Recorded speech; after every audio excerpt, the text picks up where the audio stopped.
everyone, it's Josh Don, the Executive Director and Founder of Astronova School and the Chief Creative Officer and Co-Founder of Synthesis. Delighted to talk to you all at the Edufuturists Awards 2021. I was fortunate enough my second year there to meet Elon Musk. I actually hired a teacher from the school they were at who also agreed with me that there was a better way to do it. We ended the first year with 16 kids and moved to Gene Wilder's old house off of Sunset Boulevard, a house that Elon owns. So we operated out of a house for 2 years, basically. And then we moved to the West Campus of SpaceX, and we're there from year 3 through last year, through year 6.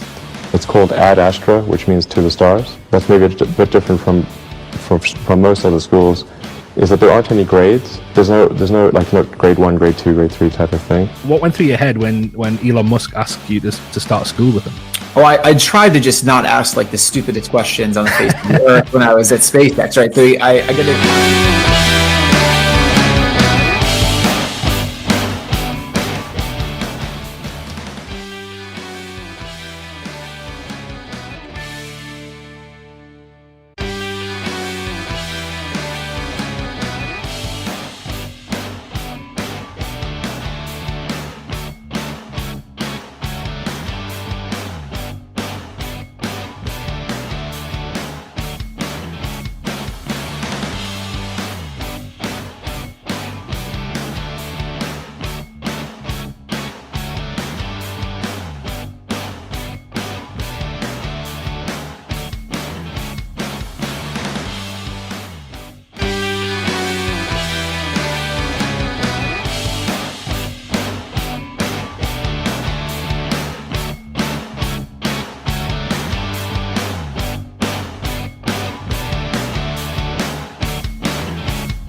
Hi everyone, it's Josh Don, the Executive Director and Founder of Astronova School and the Chief Creative Officer and Co-Founder of Synthesis. Delighted to talk to you all at the Edufuturists Awards 2021. I was fortunate enough my second year there to meet Elon Musk. I actually hired a teacher from the school they were at who also agreed with me that there was a better way to do it. We ended the first year with 16 kids and moved to Gene Wilder's old house off of Sunset Boulevard, a house that Elon owns. So we operated out of a house for 2 years, basically. And then we moved to the West Campus of SpaceX, and we're there from year 3 through last year, through year 6. It's called astra, which means to the stars. That's maybe a bit different from most other schools, is that there aren't any grades. There's no grade 1, grade 2, grade 3 type of thing. What went through your head when Elon Musk asked you to start school with him? Oh, I tried to just not ask like the stupidest questions on the face of the earth when I was at SpaceX, right? So I got to.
Hi everyone, it's Josh Down, the Executive Director and Founder of Astronova School and the Chief Creative Officer and Co-Founder of Synthesis. Delighted to talk to you all at the Edufuturists Awards 2021. I was fortunate enough my second year there to meet Elon Musk. I actually hired a teacher from the school they were at who also agreed with me that there was a better way to do it. We ended the first year with 16 kids and moved to Gene Wilder's old house off of Sunset Boulevard, a house that Elon owns. So we operated out of a house for 2 years, basically. And then we moved to the West Campus of SpaceX, and we're there from year 3 through last year, through year 6. It's called astra, which means to the stars. That's maybe a bit different from most other schools, is that there aren't any grades. There's no grade 1, grade 2, grade 3 type of thing. What went through your head when Elon Musk asked you to start school with him? Oh, I tried to just not ask like the stupidest questions on the face of the earth when I was at SpaceX, right? So I got to.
Good afternoon, everybody. Thank you for joining us. It is the Edufuturists Awards 2021. It's arrived. We're here. We're live. And it's good to be here and see you all joining us. Yeah, we might as well introduce ourselves. Hopefully you all know us, but if you do not, we are your hosts and we'll be popping in throughout the afternoon, and hopefully you'll stay with us. We are really excited for this one. Absolutely we are. My name's Ben Whittaker. My name's Dan Fitzpatrick. And I'm Stephen Hope. So we are really, they all wind me up because I keep saying really loads of times. And I've had Red Bull today, so I'm definitely going to say really loads of times. We're very, very excited to be with you today. And we don't want this just to be about us presenting to you or some of our presenters. We want you to get involved. Engage with us in the live chat. You're welcome to subscribe to the channel and then put your comments in, ask you questions of the people that are going to be on. We'd love you to let us know where you're dialing in from. And there's going to be some questions that are going to come up throughout the day as well.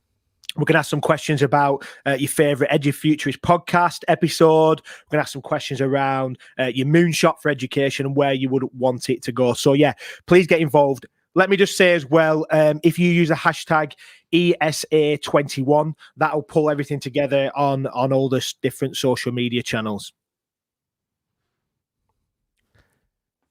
Yeah, as you will know, we do present a podcast every single week. So do subscribe on YouTube. And also you will be able to chat in the live chat once you subscribe. And then you're going to get alerts for everything. When we're live, when our videos are released. So you will not miss out on that. We want to say a massive thank you to our partners for partnering with us for this event and being able to make this possible. So it's brought to you by C Learning and Net Support, as well as all of our award sponsors. And Net Support is an award-winning producer of education software solutions designed to help schools and trusts manage and maximize their technology while safeguarding students. And C Learning are a cloud learning services company which provides schools with a range of services and solutions to help teachers and students make the most of technology hosted in the cloud. That's the official bit, but informally, two amazing companies that partners with us now for 3 years. Big supporters of what we do, and we're big supporters of what they do too. Yeah, we're so appreciative of partners like Dan said. It wouldn't be able to happen without them. There's lots of work that goes on behind the scenes to put an event on like this.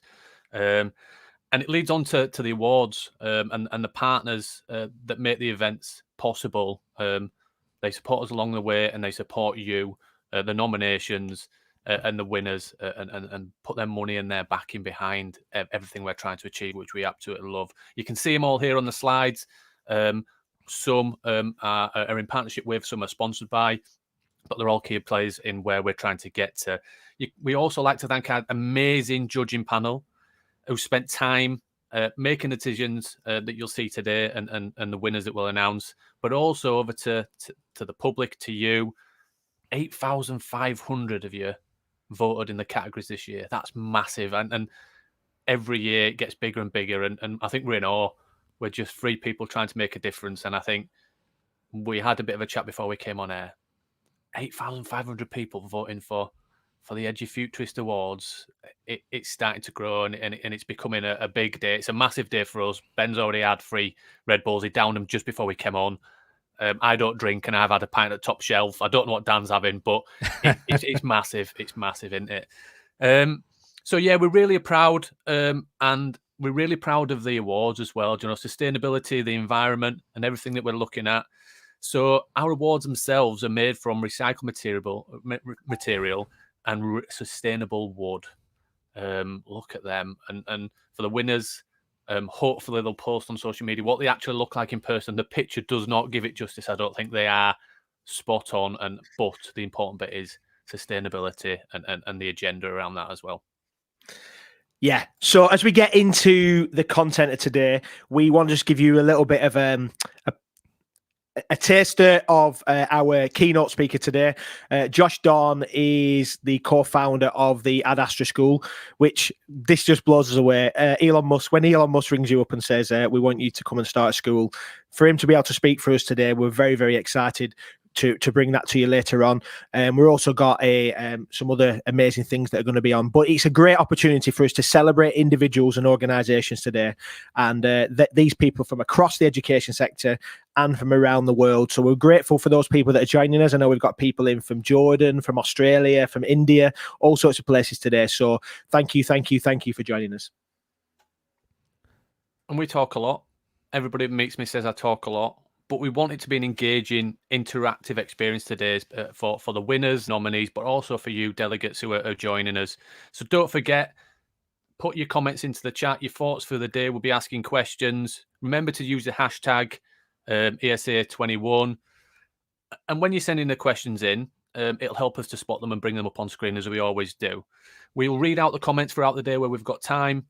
And if you're watching live on YouTube, don't forget to subscribe to his channel so you can add comments as well. So we're really excited for it.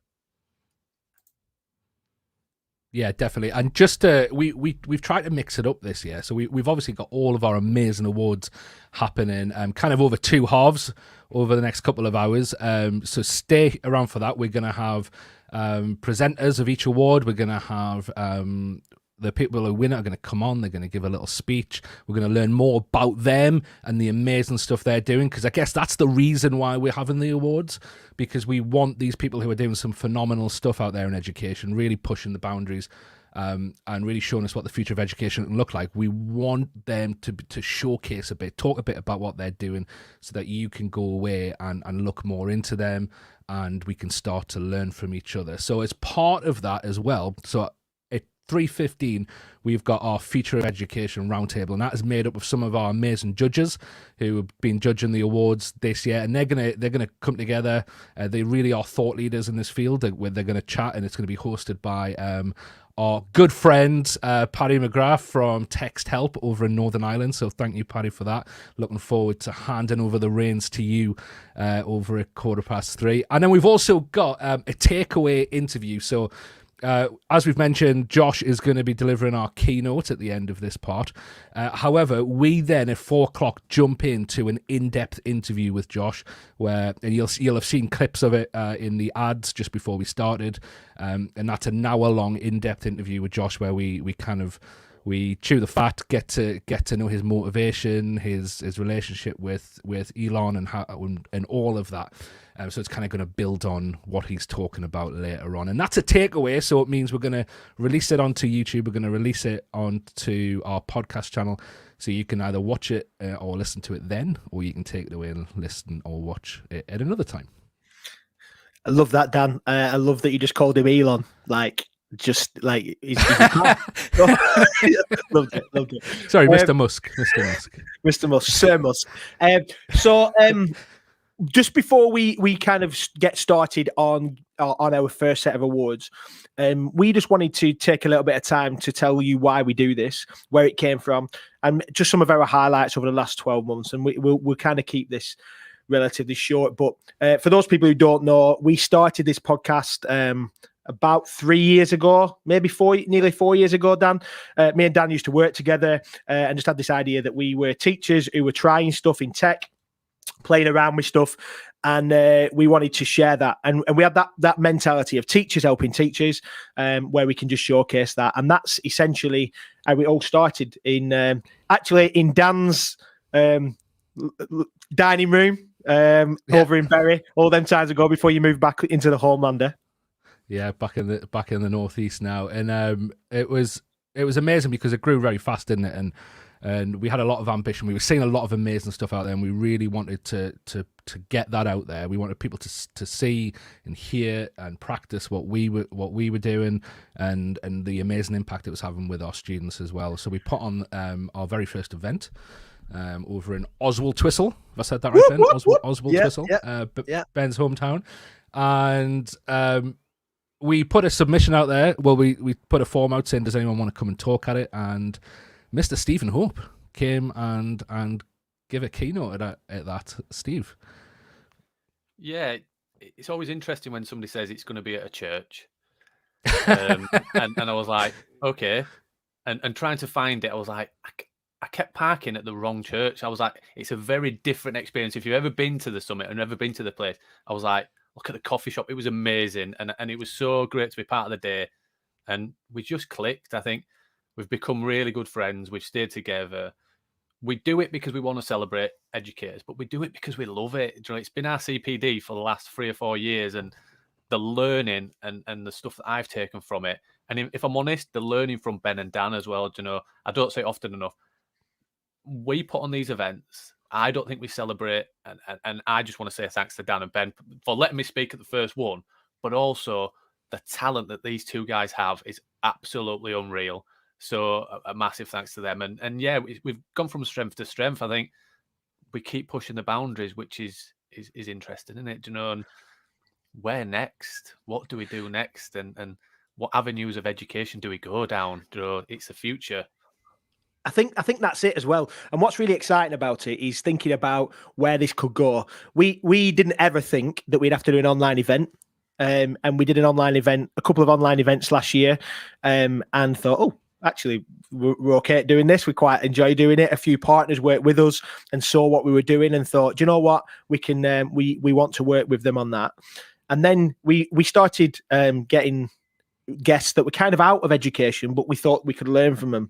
So we think about some of the people that we got, and that's, I suppose, where we want to go. What we've got coming up in the next few weeks, and from September onwards, there's some phenomenal things coming. But we just want to take a little bit of a thing now, just to talk about our favorite podcast. We know we've asked you in the chat which your favorite podcast episodes were, or any of your guests that you've enjoyed listening to. But over the last 12 months, if there's anybody that you have found interesting, and if you are one of the guests that's been on a podcast, you can't vote for yours.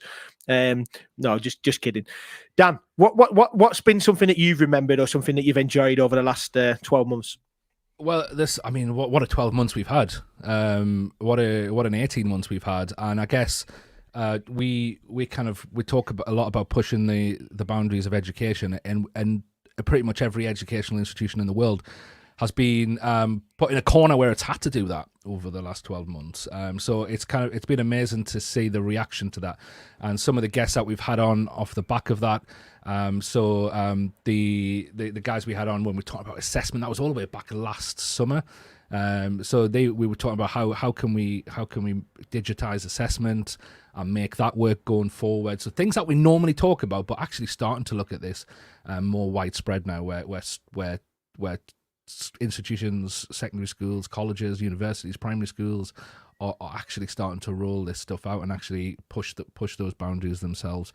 I don't want to single one out, because I feel like it's been, and you guys will know this, it's kind of, they're individual podcasts, but it's almost like a continued conversation every time, and a continuing non-stop conversation every week. So I just think the massive wisdom we've had over the last year from all our guests is it's been fantastic. It's very, very diplomatic, that, Dan. Very diplomatic. I like what you've done there. I know that there's some comments coming in about the work that we've done on AI. We've had a few people talking about AI, and I know that one of our partners today, C Learning, just announced this week actually a partnership with Merlin Mind. So check that out if you haven't done so already. Merlin Mind, about that concept of how do we interact with AI and machine learning and all that process of voice search and stuff in the classroom, as about the future of education. I'm sure that'll come up today as well. What about you, Steve? So many, I think, and you know what? I am going to single one out. I think relationships, the collaboration culture, the trust, positive regard, all of those aspects, and how we build relationships with students is around, based on one of our guests, Paul Dix. Adults Change. It was really detailed around relationship to work done in Glasgow, and how behaviour should be tackled and supported, and really try to underpin actually what's going on, rather than just put them in a booth and get rid of them out of the classrooms. And I found that really interesting and inspiring, to be honest. And then it's definitely changed my thoughts and processes. But I'm not going to waffle on anymore, because we are at the time for our first awards, aren't we? Our first awards is in partnership with BenQ, and is sponsored by BenQ, and it's our international award. So I'm going to bring in Sam Pomfret from BenQ, who is going to talk about what BenQ are, their relationship, why they're partnering with us and sponsoring the award. Let's bring Sam in. Hi, Sam. Hello, good afternoon. Thanks How for are you doing, joining Sam? us. You all right? Good. Yes, it's a pleasure to be here. It's definitely my first one here, I must admit. So yes, very excited. Thank you very much for inviting us. Shall I go ahead with the award? Yeah, That would be you great, can. yeah. That would be fantastic. Wonderful. Okay, well, here at BenQ, we are thrilled to be partnering with Edufuturists Awards 2021 for the third consecutive year. Providing innovative technology optimized for learning is at the heart of BenQ's global heritage, and for that reason, we're proud to be sponsoring the 2021 International Award. And the nominees are Oberoi International School, Mumbai, UP Academy, California, Liger Leadership Academy, Cambodia, and Green School, Bali. And with this, the winner is Oberoi International School, Mumbai. Congratulations to you all. Well done. Thanks, Sam. Congratulations, Should we yeah. bring the winner in? Amazing work. So let's bring in Rima there. Hi, Rima. Can you hear us? Hi, yes, I can hear you all. Congratulations. Thank you so much. It's amazing that we can put on this international award and celebrate, because we like to look out into the world here from the UK and see where the good examples of what's going on out there. So could you give our audience a bit of an insight into some of the things that you guys are doing over there? Yes, sure. First of all, I'm the primary tech integrator at Oberoi International School, Mumbai. I'm happy to accept this award for our school, and I would like to thank Sydney Sutton, our other primary tech integrator, for nominating our school for the international award. And I would also like to thank our leadership team, our tech team, for their continuous support through online teaching. Our aim throughout the pandemic and online teaching has always been to make teachers comfortable with technology and also to achieve our tech goals. And so we started conducting these Wednesday IT sessions, provided one-to-one support, created a lot of online guides, tutorials, weekly appreciations as well for teachers. Where on our website, we would put up a photo of a teacher and some information about what they did. And we also had courses put up on our tech website, which had various applications and certifications provided by them, just to keep our teachers engaged and help them find innovative techniques. And then we also had a game of tech. We sort of gamified the entire experience. We got them to complete tasks, score points, and there was a leaderboard as well. So we just kept it very interesting for our teachers. We're looking forward to do more of this in the next academic year as well. That's amazing. And I guess all of that's going on against this backdrop of COVID-19, isn't it? And I know Yes. over your part of the world is specifically being impacted by that.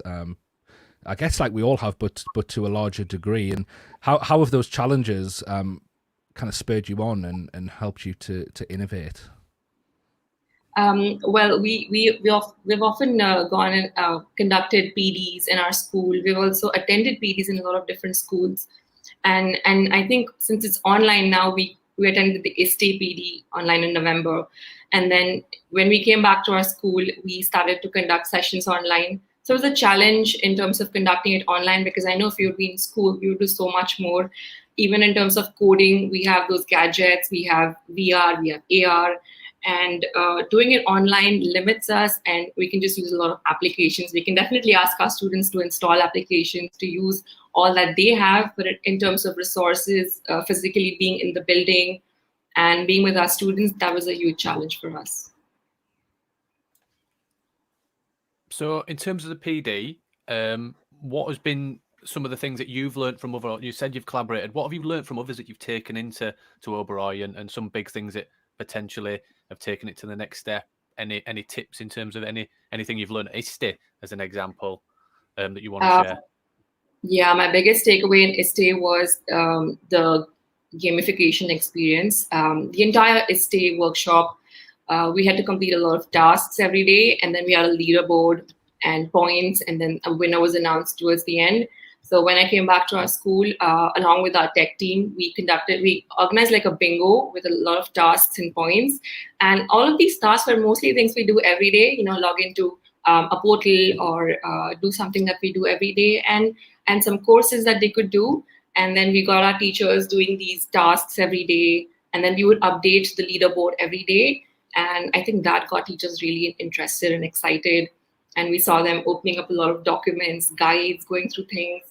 And that was a huge takeaway. We also explored a lot of AR tools, AR, VR, and we came back to our school, explored those. And some of these tools are available in all platforms, Android, iOS. And so the students could install these applications at home, and we could explore them with it. That's it's amazing just hearing about the work and the collaboration there, Rima.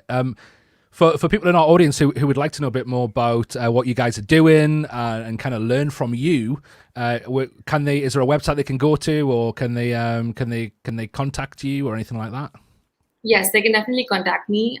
I'm going to put up my email address in the chat box, and also a website that we have. Fantastic. Congratulations. International Award of the Year.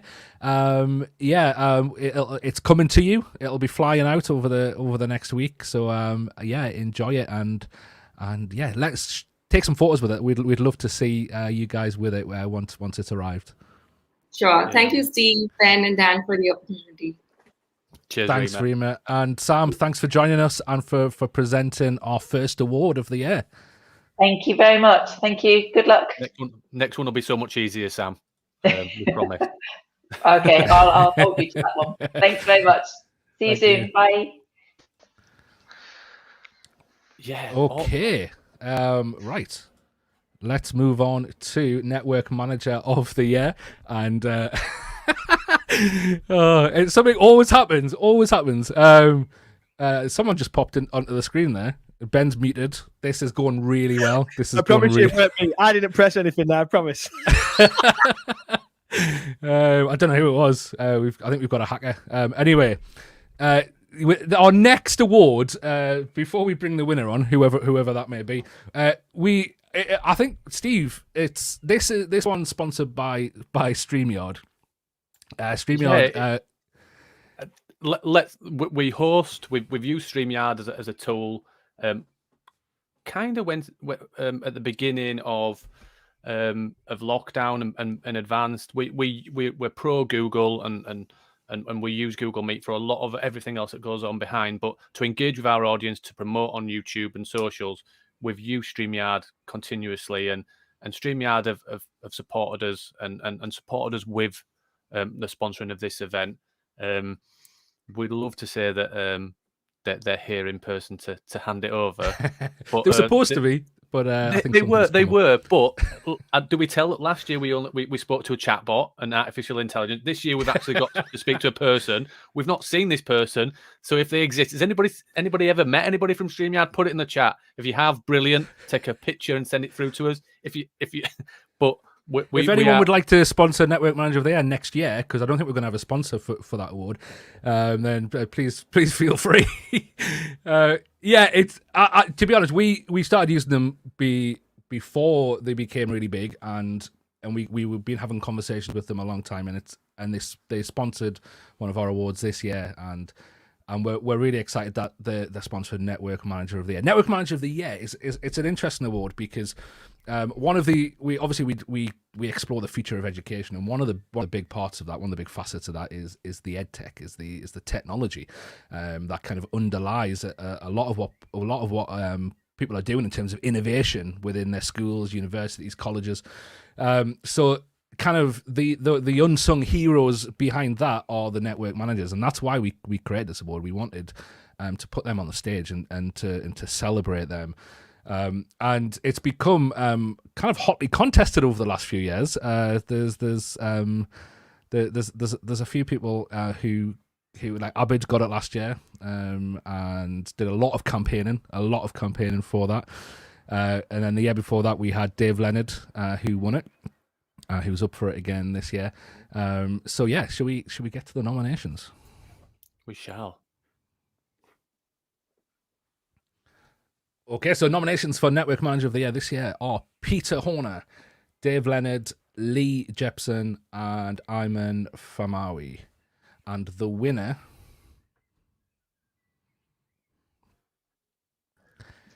If you hadn't guessed it already, it's Dave Leonard. Dave, what a surprise. Wow, I wasn't expecting that, and I don't think anyone else was, at least anybody who's been paying attention anyway. Thanks, gents. No, it's amazing. Like, so Abid won it last year. You won it the year before. You've won it again. It's coming home. The trophy's come home to me. Football's coming home. What can I say? Now I can imagine your life's probably changed quite a bit since that first win. Rockstar lifestyle. Absolutely. Yeah. I mean, I owe it all to you guys. What can I say? Checking no, the congratulations, Dave. Yeah. No, thanks, fellas.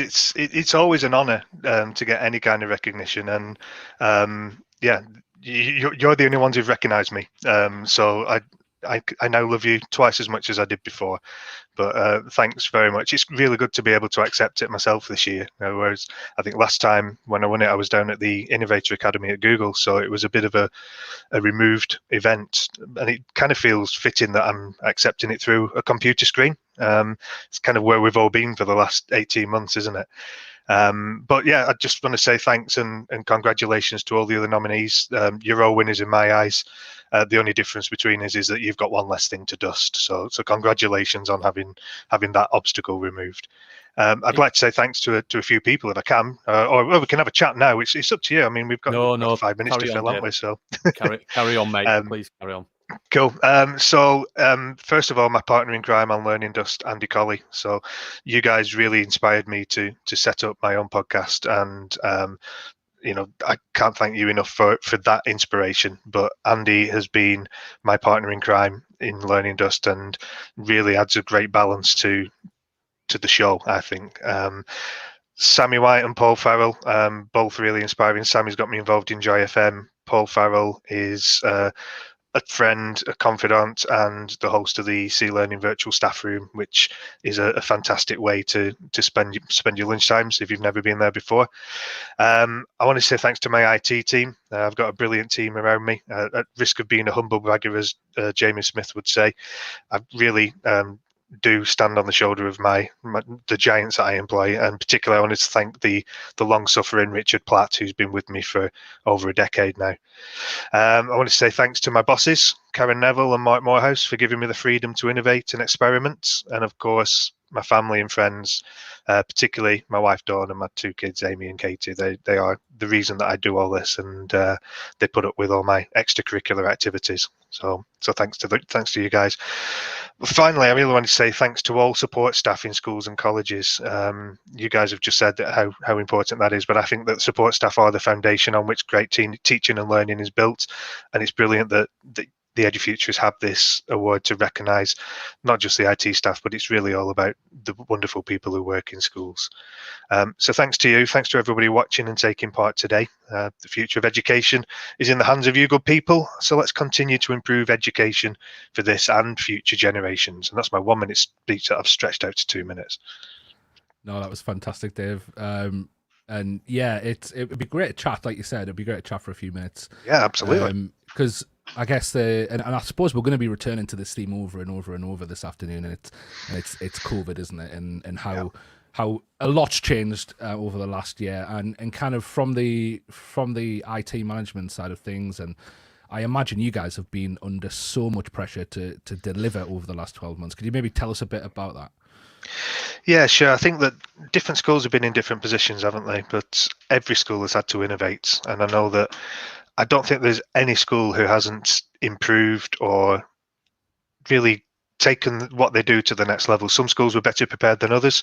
Some had one-to-one devices already, and their learners were best placed. Some were already prepared to deliver lessons online.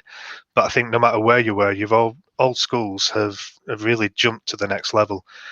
For me, it's about the way that teachers have gone forward as well. Some of the teachers in our organisations have gone from being really scared of technology to embracing it to developing a little bit of a love for it in the end.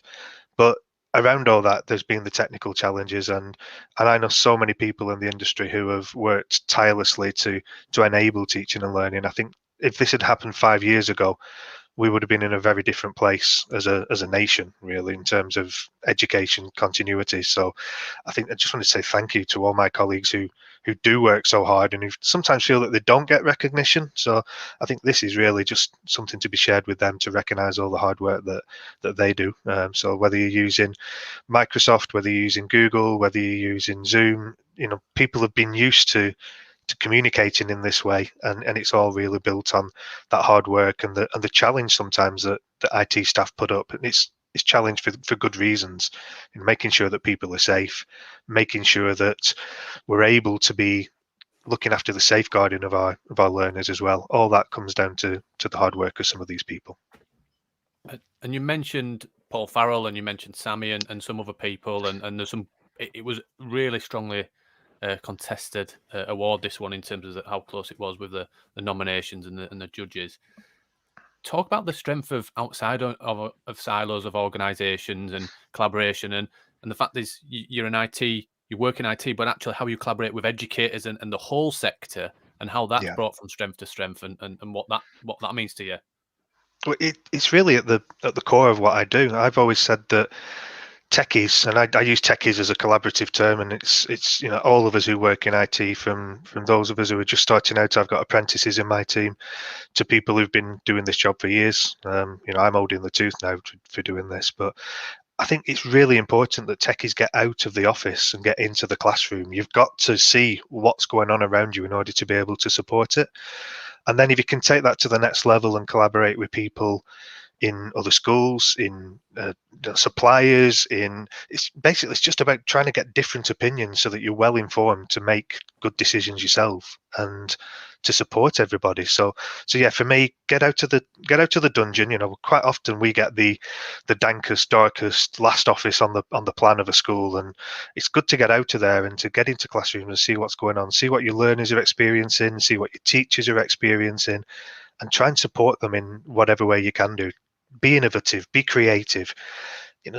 Thankfully, I've got such a great supportive team around me, both in Matthew Moss, where I've spent most of my career, and also in the other schools in the Watergrove Trust now, where I can get out and I can ask questions and really try to make a difference to the outcomes, because that then leads to greater job satisfaction. I don't want to just be sat in an office. I want to be working with people. Yeah. Sorry, Dan. Go on. No, go, Steve.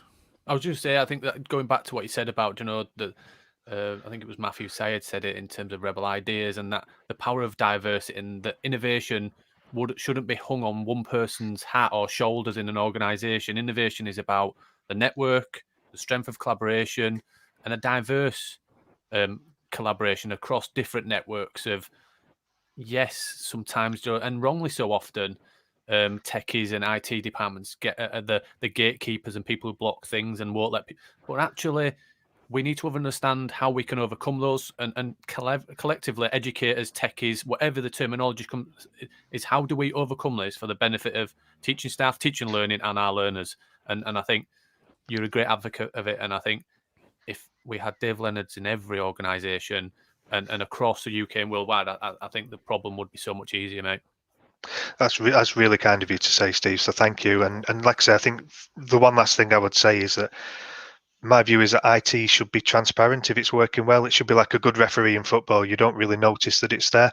It should be an enabler. It shouldn't be a barrier. And I think all IT staff should be working to the former rather than the latter of that. So let's make IT transparent. Let's make it really powerful, and let's take away the obstacles that sometimes get put in front of teaching and learning.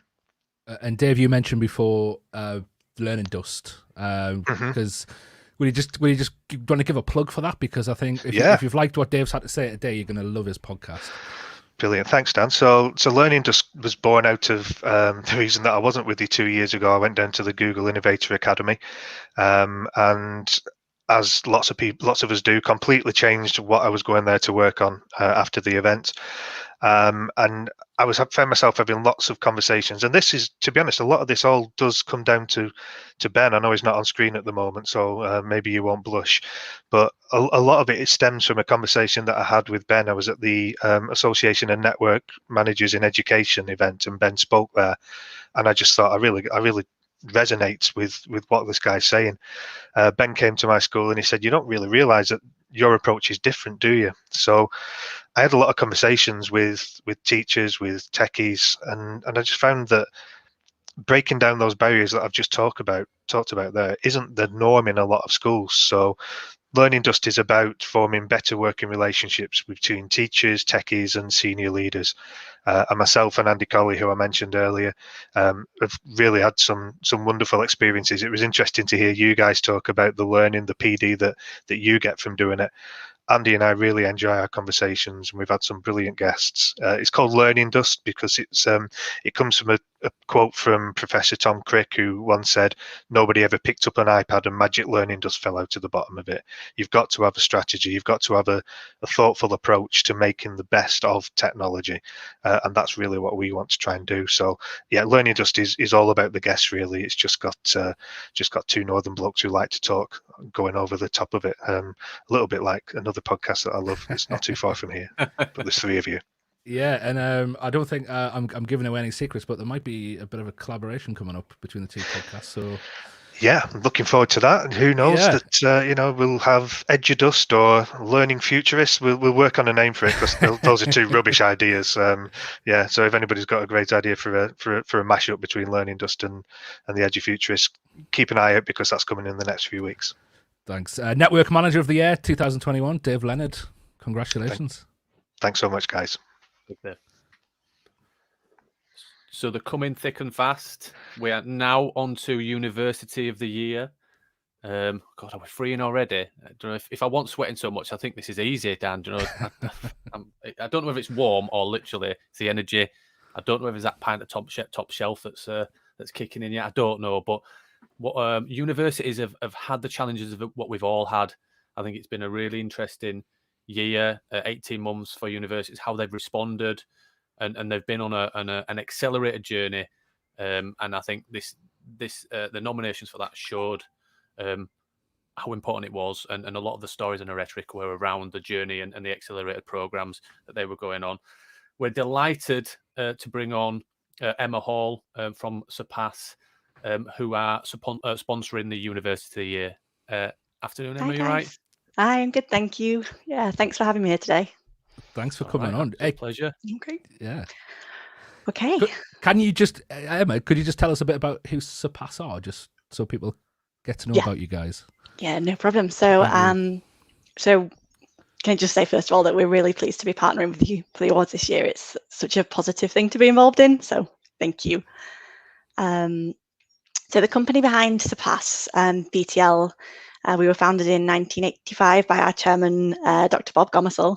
He was an educator himself at a local grammar school. And he just believed that there was so much more that technology could do to improve learning and assessment for everyone. And so all these years later, our Surpass assessment solution, it's now one of the most kind of widely used assessment technologies in the world. That kind of vision has never really changed.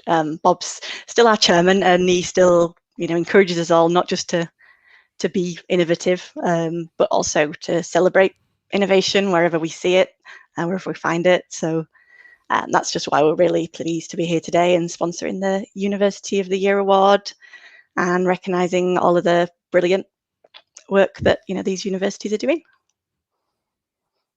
We're really glad to be partnering with you, and we've worked with you guys a couple of times over the last few years, and it's always been a delight to work with you guys and Tim as well, who's now moving on, and we wish him all the best with his future. So thank you, and you said you were pleased to be partnering with us, and we're pleased to be partnering with you for this special award, University of the Year. So over to you, Emma. Lovely. Right. So let's get to the award. So the nominees for the 2021 University of the Year Award are University of Johannesburg, Stranmillis University College, Belfast, UA92, and Staffordshire University. So well done to all the nominees. And without further ado, the winner is Staffordshire University. Congratulations. Let's bring in Nick. bring in Nick now. Nick, congratulations. Thank you very much, and hello everybody. We are delighted to find ourselves shortlisted in the University of the Year category at Edufuturists Awards. This is actually our third National University of the Year shortlisting in the space of 3 years, but it's the first that we've gone on to win outright. So it's particularly special for us. For that, we're very thankful, both to the panel and members of the public who voted for us. And I note the phenomenal number of votes that were cast this year. As a university, we believe in the transformative power of higher education, and our students are at the heart of everything that we do. We're investing in the future of education, and it's our mission to be the UK's foremost digital university. In 2019, we harnessed the power of next generation technology by launching Staffordshire University London. Our London campus offers some of our finest courses centred on the gaming and computing sectors, and it's an example of our commitment to develop the most employable graduates for the fastest growing industries. At Staffordshire University, we're also mindful of our civic responsibility and the important role that we play in improving the regional economy and the quality of life in Stoke-on-Trent and Staffordshire. So on behalf of the university, a heartfelt thank you again for this prestigious award, and I can certainly tell you all that we are very, very proud to be staffs. Yeah, I think I first came across Staffordshire at a talk. I think it was at BCOT, run by C Learning, and I think it was a young man. I think it's Sean Reeves, and he was talking about game design and gaming and all of that thing, and let's design it and kind of like a Field of Dreams. Let's build it and see if they come kind of mentality. And I think it's accelerated, hasn't it? You know, it's one of those hotly contested things. I know you just mentioned it. What is the foresight in terms of taking a risk like that, or did you not see it as a risk? And what was the reason behind let's go with it, let's push it, let's do it? We did see it as a risk, but we pride ourselves in being a risk-taking institution. I mean, not unmanageable risk, but sometimes you've got to take a leap of faith and be the first mover, haven't you? And we stepped into that space, and it's paying off for us. It's informing our 2030 vision. We're building our estate around being able to cater for this demand, and we've got some very exciting plans for the future. So you know, watch this space, both in London and in Stoke-on-Trent. We're not just a one-site place for all of these activities. Yeah, one question we keep asking is, what does the future of education look like? And I'm guessing is 2030. What in terms of your vision? If there's, I know you potentially can't share it, or what is that? What does that look like for a university?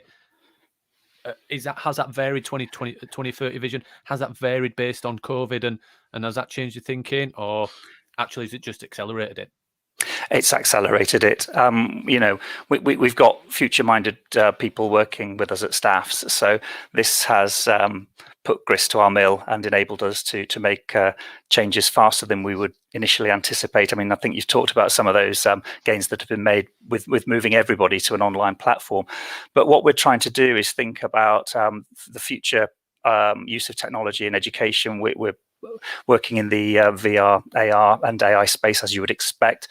But one of the really interesting things for me, because I'm the Director of Learning and Teaching at Staffs, newly appointed, is to see how much we're using technology to support our students to deliver what we call a hyper-personalised education and a hyper-personalised experience for all of them. So we're using technology to develop coaching facilities, coaching functions for our students, to not to kind of intervene in their lives, but to nudge them in the way that we think will help them, or to respond to whatever they're saying that they want us to guide them with next. So it's incredibly exciting here.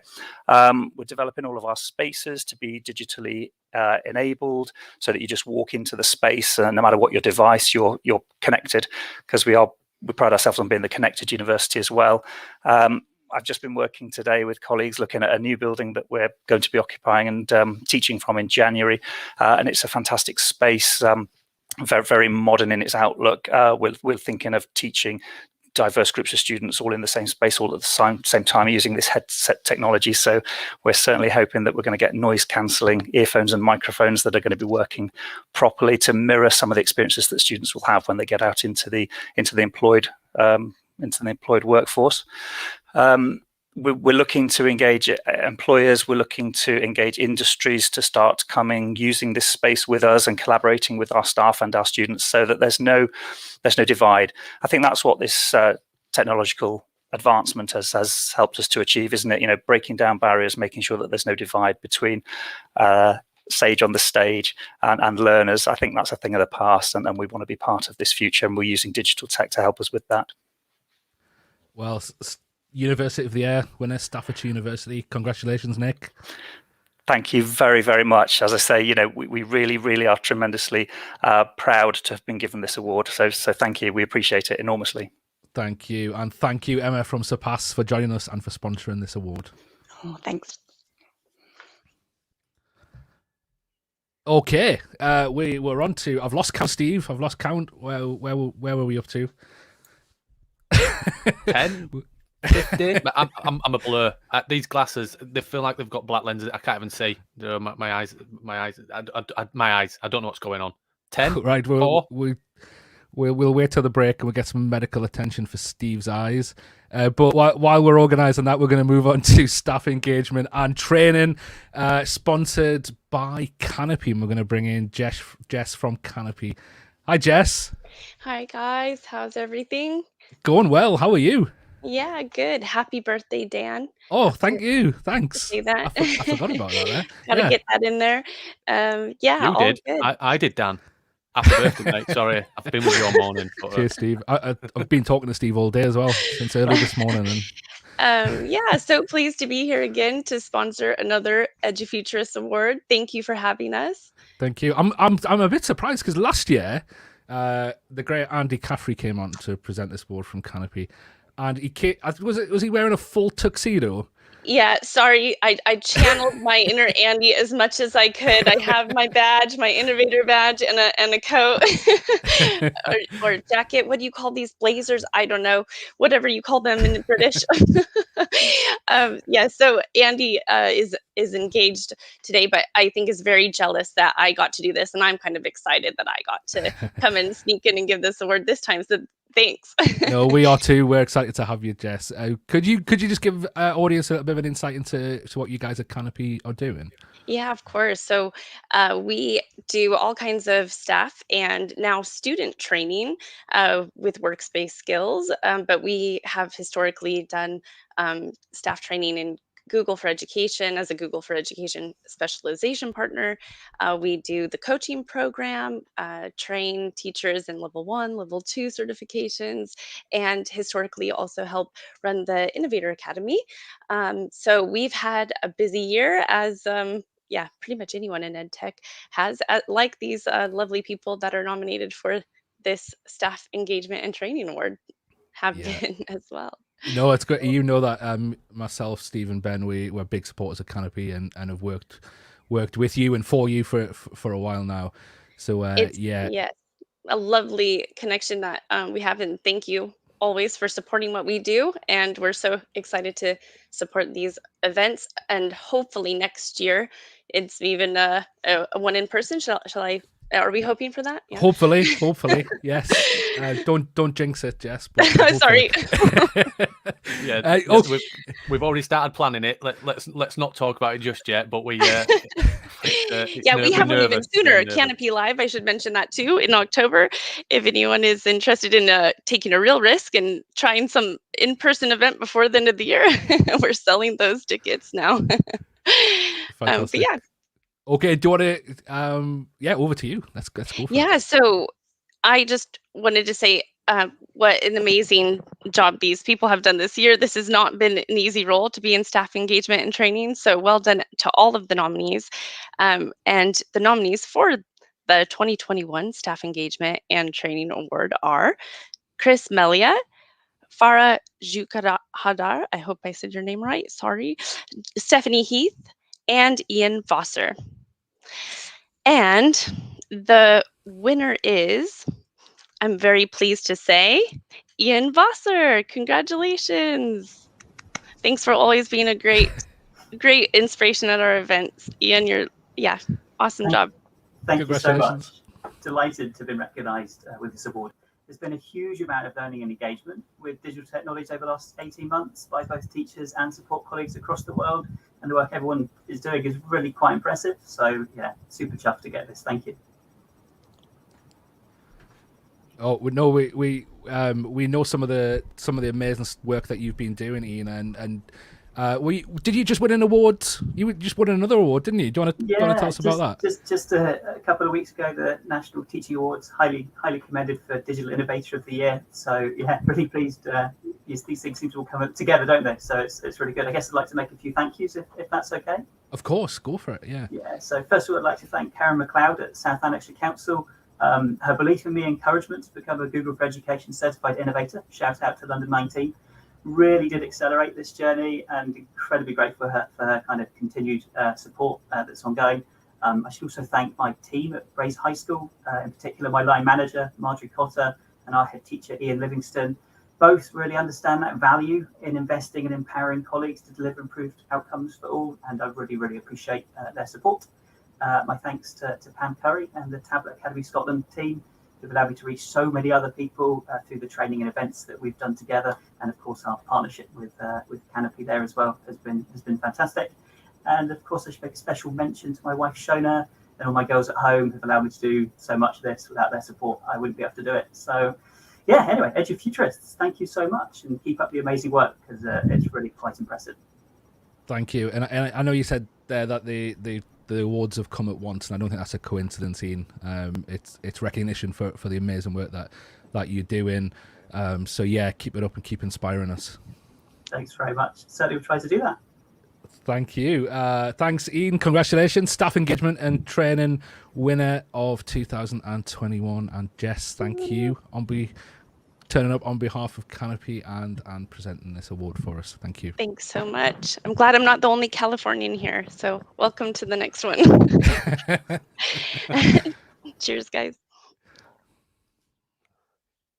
So we've had some awards, and it's been pretty fun so far, hasn't it, Dan? To celebrate, we talked about at the beginning that we do it to celebrate others, and I know we said how much we enjoy it, but I think it's so powerful that we bring people in to the podcast to be able to listen, but also to celebrate each other and raise people up. And I think there's so much great work going on that we want to improve our echo chamber. We want to think about diversity, but also different avenues of education. And we are so lucky to be joined really shortly by Joshua Dan.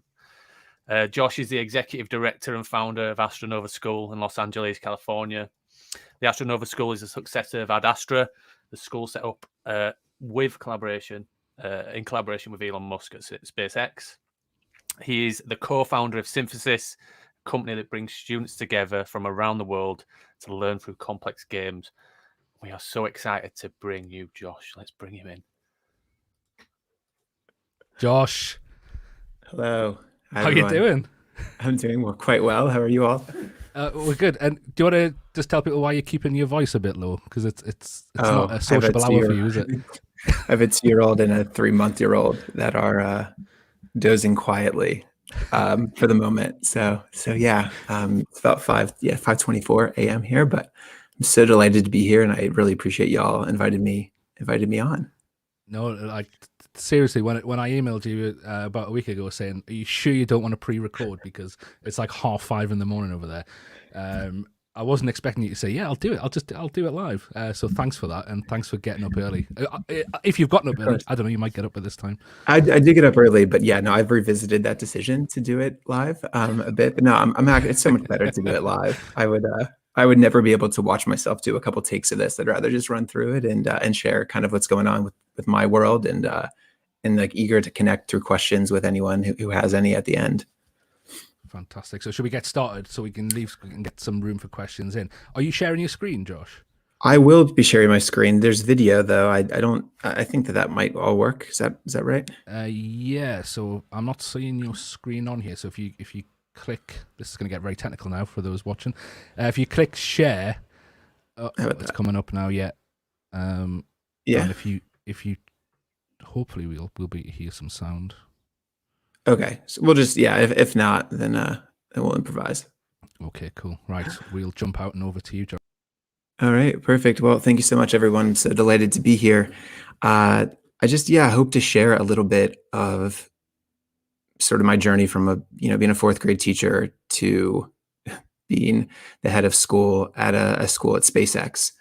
And I guess just to take it back to that moment, I was just sitting at home. It's like probably like a Monday night, just getting some work done, closing up my evening.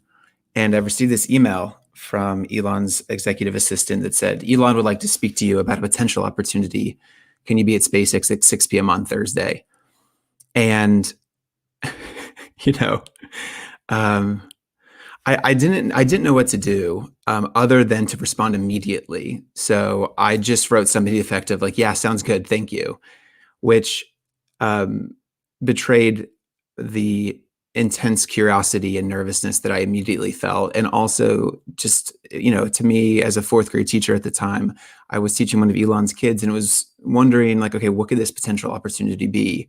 And then of course, all the logistics questions, like where do I park?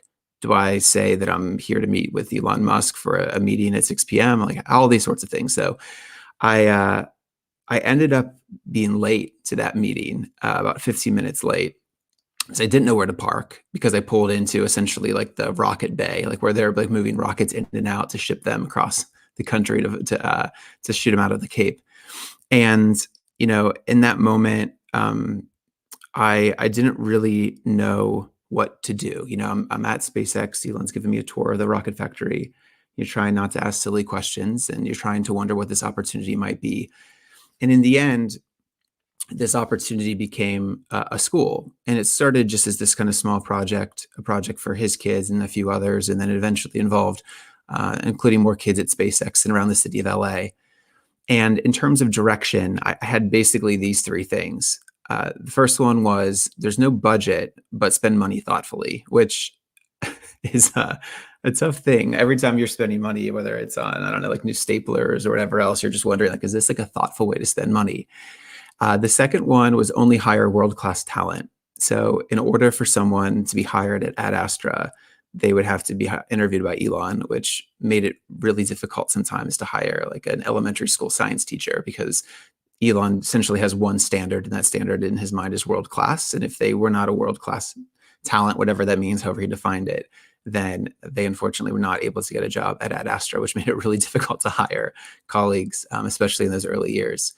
And then the last one, the one that's really stayed with me, is that he just, is like, I don't really know like what a school should look like. I don't really know what it should be, with AI and the way that things are going, just make it great. He just say that, just make it great. So, those sort of vague directives were the ones that powered some of those early moments of thinking about like, well, what would the school look like and how should it feel? And what are the questions that we can ask of students?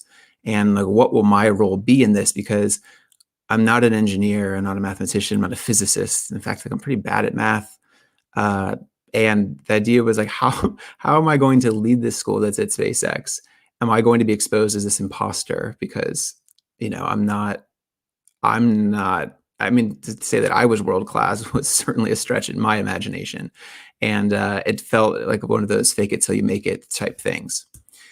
So we started the school in a conference room at SpaceX. This is the room. It's called the Goddard Conference Room. It's just adjacent to the first floor. Elon's office is around the corner. If you turn the corner this way, you head into the rocket factory.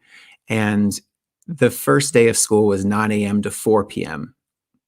Day 2 of school was 9 a.m. to 2 p.m. Just knocked 2 hours right at the top, realizing like how difficult it was, even with the 9 kids at the time, to keep them engaged in this small room with engineers and other folks at SpaceX walking by all the time, peering through the windows, checking equations on the board. Not that they meant to, just because, when you write the equation for momentum incorrectly, like some engineer, of course, is going to tell you. So we put up these posters just as a way to provide some privacy, but also to kind of artifacts of like what we were doing each day. And it was clear that there are going to be some serious challenges in running a school for 9 kids. First of all, it didn't really feel like a school. It felt more like a homeschool situation that just happened to be at a rocket factory. So we started this first 6 weeks at the campus of SpaceX. We moved for 2 years to a house, Gene Wilder's old house, as it turns out, a very, as you'd imagine, quite quirky house near UCLA in LA. And then we moved back to SpaceX campus for years 3, 4, 5, and 6. So amidst trying to figure out what Ad Astra was and what the school should be and the importance of it, of course, the media covers it like it was some great epiphany. So this is a few years ago. I just typed in Ad Astra School into Google News, and you see things like "Welcome to Elon Musk School," where kids play with flamethrowers, which is not true and was never true. But things like this, where it was interesting to read these things, having be part of this creative process of this school, being the creator of the school, and reading things that if you knew were not true, but at the same time having no real mechanism or desire to sort of correct those stories. So at times it was called the most exclusive school in the world, the secret school at SpaceX, this laboratory school for brilliant kids, of course, all of whom play with flamethrowers. And meanwhile, in terms of like the media coverage, and really from our standpoint, it was just trying to be as much as possible, just like humble in what we were trying to do, eagerly invite people to come visit the school, even in its early days, even though there wasn't a whole lot to see, to be honest. And also to sort of reconcile the fact that we are on campus of like the most innovative company in the world, who's sending, now astronauts to space, but at the time, Elon's old cars into space and landing the rockets and sending out Falcon Heavy. And in my mind, it was always, I wanted to create a school that would do justice to the innovation and excellence of the company of SpaceX. And not only was that my job, but that was like something I deeply felt. And when you're on campus and feel that excitement, that energy, and that nervousness, it felt like we really needed to create something special. So for me, what that ended up being is like, beyond sort of designing the school and the things that we do, it was like, well, what can I create? Like, what's my contribution as an educator to this school?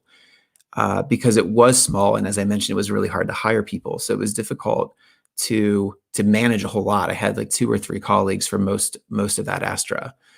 So what I went back to are kind of like the basics. I mean, Elon's famous for talking about first principles thinking. And for me, it came back to like, why school? Like, what is this thing that we're doing here? We're gathering these kids together to, I guess, go through a number of exercises and experiences. What do they all lead to and what do they beget? And it felt to me like a bunch of shallow, or even more than shallow, experiences divided across different topics and subjects that were all divorced from one another, that these things were unlikely to beget some sort of synthesis that was going to drive, future learning or efficacy. So when I think back on my memories, my academic memories, it's weird stuff like my biology teacher dressing up like a mitochondria and running around the room. Or I guess I remember, specific moments with specific teachers who really made a difference. But by and large, my memories of school were extracurricular or social, it's like sports or just the, kids I liked, the kids I didn't like, the feeling of being in an assembly, the feeling of feeling like I had no power, the feeling of failing a test, like those sorts of feelings. So what I was wondering at these, the very inception of Ad Astra was like, what are the types of educational experiences that will endure? And what are these things that, what can I do to create memories that will fire and fuel future endeavors, whatever those may be, for whatever the kids that I have the opportunity to work with? And it always felt like, if possible, and because, again, I was fortunate to be able to design this small school, and also because I didn't have anything in terms of regulations or restrictions or state requirements. I mean, I really just thought, and I think this is, of course, still true, we all believe this, that it's going to be much easier if kids love school, or learn loving is maybe a better way of saying, or love learning is a better way of saying that. And I thought of like, oh, how can I design something where students are collaborators, which allowed me to sort of reckon with my own ego and own fears. Like I wasn't going to design like a really creative history course. It's like, okay, I need to create something where my students can be collaborators in the design of this thing that I'm going to build. And I need to come to terms with my own ego in terms of what it means to be a teacher, and find ways to connect with the kids over like this shared work that we have together. So in doing that, I think there's just a vulnerability that's implicit in this type of work. And I wanted to just personally kind of model maniacal creativity and like the iterative process. Like if I'm talking about the things that I want students to be, like I kind of need to be that thing, even if it's a sort of prototypical version of that thing, or even a lesser version of the thing that I hope for them. I hope that I could model the type of divergent thinking or the type of creativity or the humbleness of work or just vulnerability with sharing something I've designed that I'm hoping will provoke a meaningful educational experience. And the last one is just this expecting course corrections. And I think for so long, I was just fueled by the positive feedback from students or parents around projects that I designed. And I realized that like sort of the best way to approach this was to know that my work is fallible, that of course it's not perfect, and there's always opportunity for almost endless improvement. And as much as possible to expect those course corrections rather than fear that someone's going to call out how something could be better.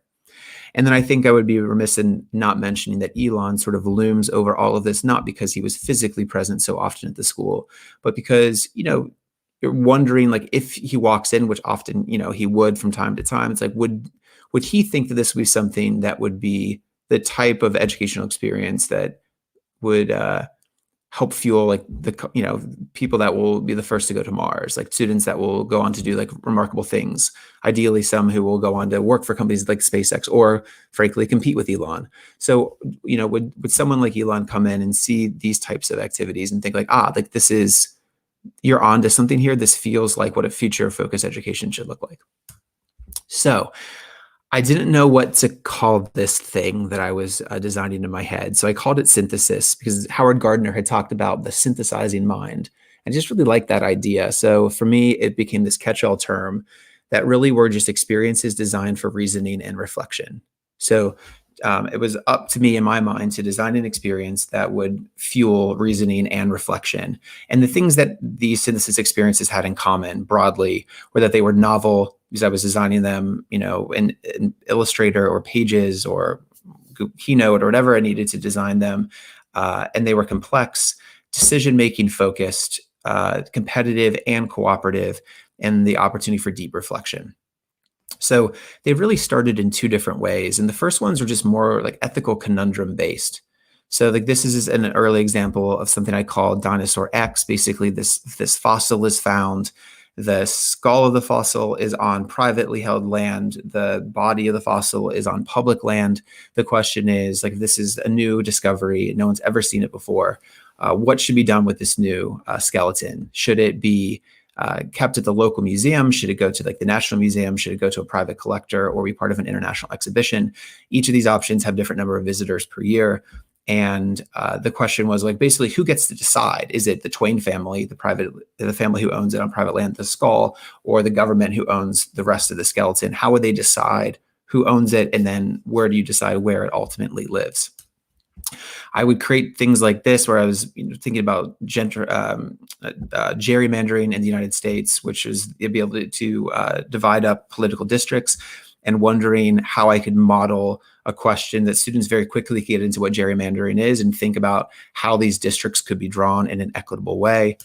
After Trump won the presidency, I was in despair. So I created something where I thought about like, all right, well, if Trump has the ability to appoint 9 people in his cabinet, in terms of experience, intelligence, and ethics, like where is it most essential that one of those cabinet positions embody like the best of those 3 things? And if you had to say between like the Secretary of Defense or the Treasury Secretary, the Secretary of State or the Labor Secretary or Supreme Court Justice, where are those things maybe less important? Which is just like a quick way to introduce the different positions of the cabinet, and then to really think about how important these positions are and where you need highly experienced folks. I mean, ideally you have perfectly ethical, intelligent, and experienced folks, but just thinking about that question and presenting it to students.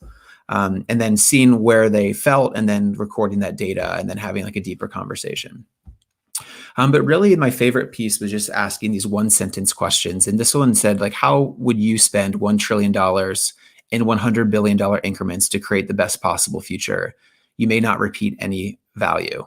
So if you had $1 trillion to invest in the best possible future in your mind, and I'm keeping that really broad, if you could invest it in advancing art or providing basics or fueling research of the brain revolutionizing cities, conquering disease, reimagining education, exploring the frontiers of the physical universe, educating leaders, or protecting the wilderness. Which of these options would you choose? And then how much money would you give to each? Now, you could give $1 trillion to one of the options, or you could give, in the original version, you could give $100 billion to 8 of them, and then maybe give $200 billion to the 9th one. But anyway, we would ask questions like this. And then when our parents would come to Ad Astra for open houses or even just kind of routine meetings, we would always gauge like where they felt on this question, because it felt as though, you know, if you're going to be part of the Ad Astra community, we want you deeply engaged in kind of the big questions. It can't just be that your students are engaged in those big questions and we talk about how engaged they are. We all need to be engaged. So on the x-axis here on the bottom, you can see the amount of money in the $100 billion increments, and you can see age on the y-axis. And if you notice, those that gave, let's say, $600 billion or even $500 billion or more, you can see that they are almost all the kids, where adults are hedging really hard here, right? $100 billion or $200 billion is where most of their cards are. So anyway, it's just really important in my mind to put all participants in a learning community in these sorts of environments and ask them what they think and have them reason through it, and to model that constructive disagreement. And then I would rate these like more narrative-based questions where there's this lake and there's this company that's polluting and dumping these toxins in the lake. And then there's this puppet master who pays these scientists to publish reports that the lake has never been in better health, even though other scientists have said that the lake is going to be dead in 10 years. And then the media reports that these new scientific claims are equally as valid, or at least reports them in a way that seems that they're equally valid to the claims the lake is going to die. The politicians have the power to stop the pollutants, but decide to do nothing. And then the voters who are listening to the media, the politicians, and the scientists become deeply divided and confused. They're not really sure what to do.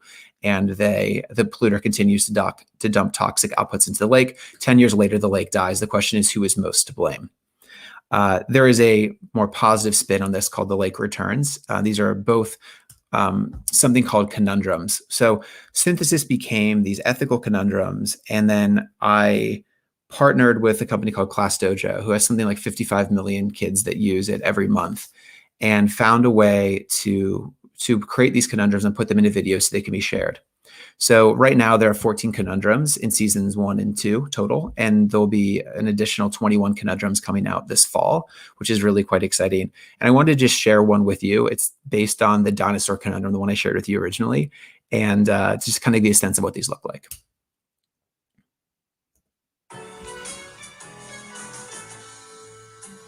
Conundrums created by Astra Nova School. Number 8, the dinosaur conundrum. All right, I've got a question for you. Imagine this.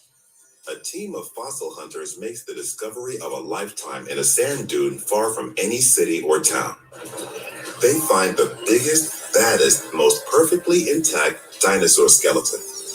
They named this new species Dinosaur X. So what should they do with the valuable skeleton?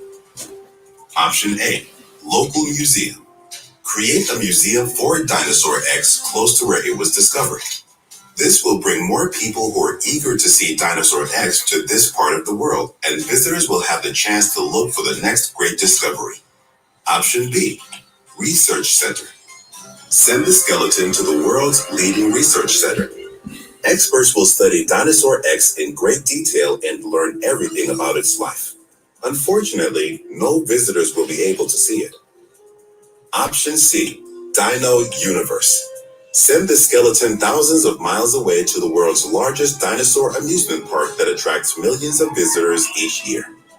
Option D, private collector. Sell the skeleton to a wealthy private collector and use that money to make copies of the bones to be shared for free with any museum that wants to display them. So what should happen to Dinosaur X? Are you Team Local Museum, Team Research Center, Team Dino Universe, or Team Private Collector? All right, so that's an example of a conundrum. There are 14 of those. Of course, they're on our YouTube channel. They're also on Class Dojo.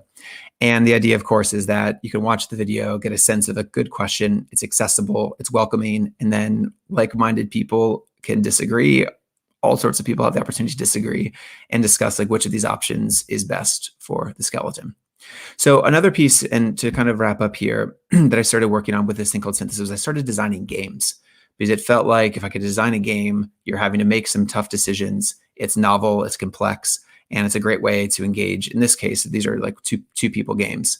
Then I started building like larger games that could be played with more people. And what was really cool about building games is like students that would always have a creative outlet within the game. So this was a game of space exploration called Afar. And students, I wasn't explicitly teaching Fusion 360, but part of the project was to model like what spaceship that you would use to travel among these planets, which is just kind of a creative outlet. And I was always amazed at like the types of things students would do to take this game that I would design and then take these moments where you have the opportunity for creativity and do something really remarkable. And of course, that arms race where kids would see someone using Fusion 360, like, I want to create something like that. And they would like download the program, learn how to use it, and then model something really fantastic. And then in every game that I design, there's an opportunity for students to make the game better. So this is a student design of the same game. So this was my version, these different planets that you could travel to with different point values. And then the student designed something that I find it to be a whole lot better. And then finally, in terms of synthesis, I started doing games that were more collaborative and competitive, or there are more teams involved. Really early on at Astra, I created a game called World's End, which was, you know, this idea that there are these different works of art that would be for sale and you have to win them in auctions. And I was fortunate enough, the engineer that I worked on with the conundrums at Class Dojo left the company about a year ago and asked if I would be interested in starting a company based around synthesis. So I said no like 5 times. And I was like, no time for this. And even if I did, I don't fancy myself to be a tech entrepreneur in any real way. But he persisted and we did a couple of tests. And in the end, we ended up creating a company called Synthesis, which brings synthesis to any kid in the world, of course, who has an internet connection. It is a tech startup, so it's still like very early. And there are, of course, all sorts of challenges to getting it to scale. But the idea is taking these types of experiences, these games, and building them in ways where they can be used through software. So teams around the world can come together to play these types of games. So this is a game called Art for All, which is based on an early game called World's End that I created at Astra, and it looks like this.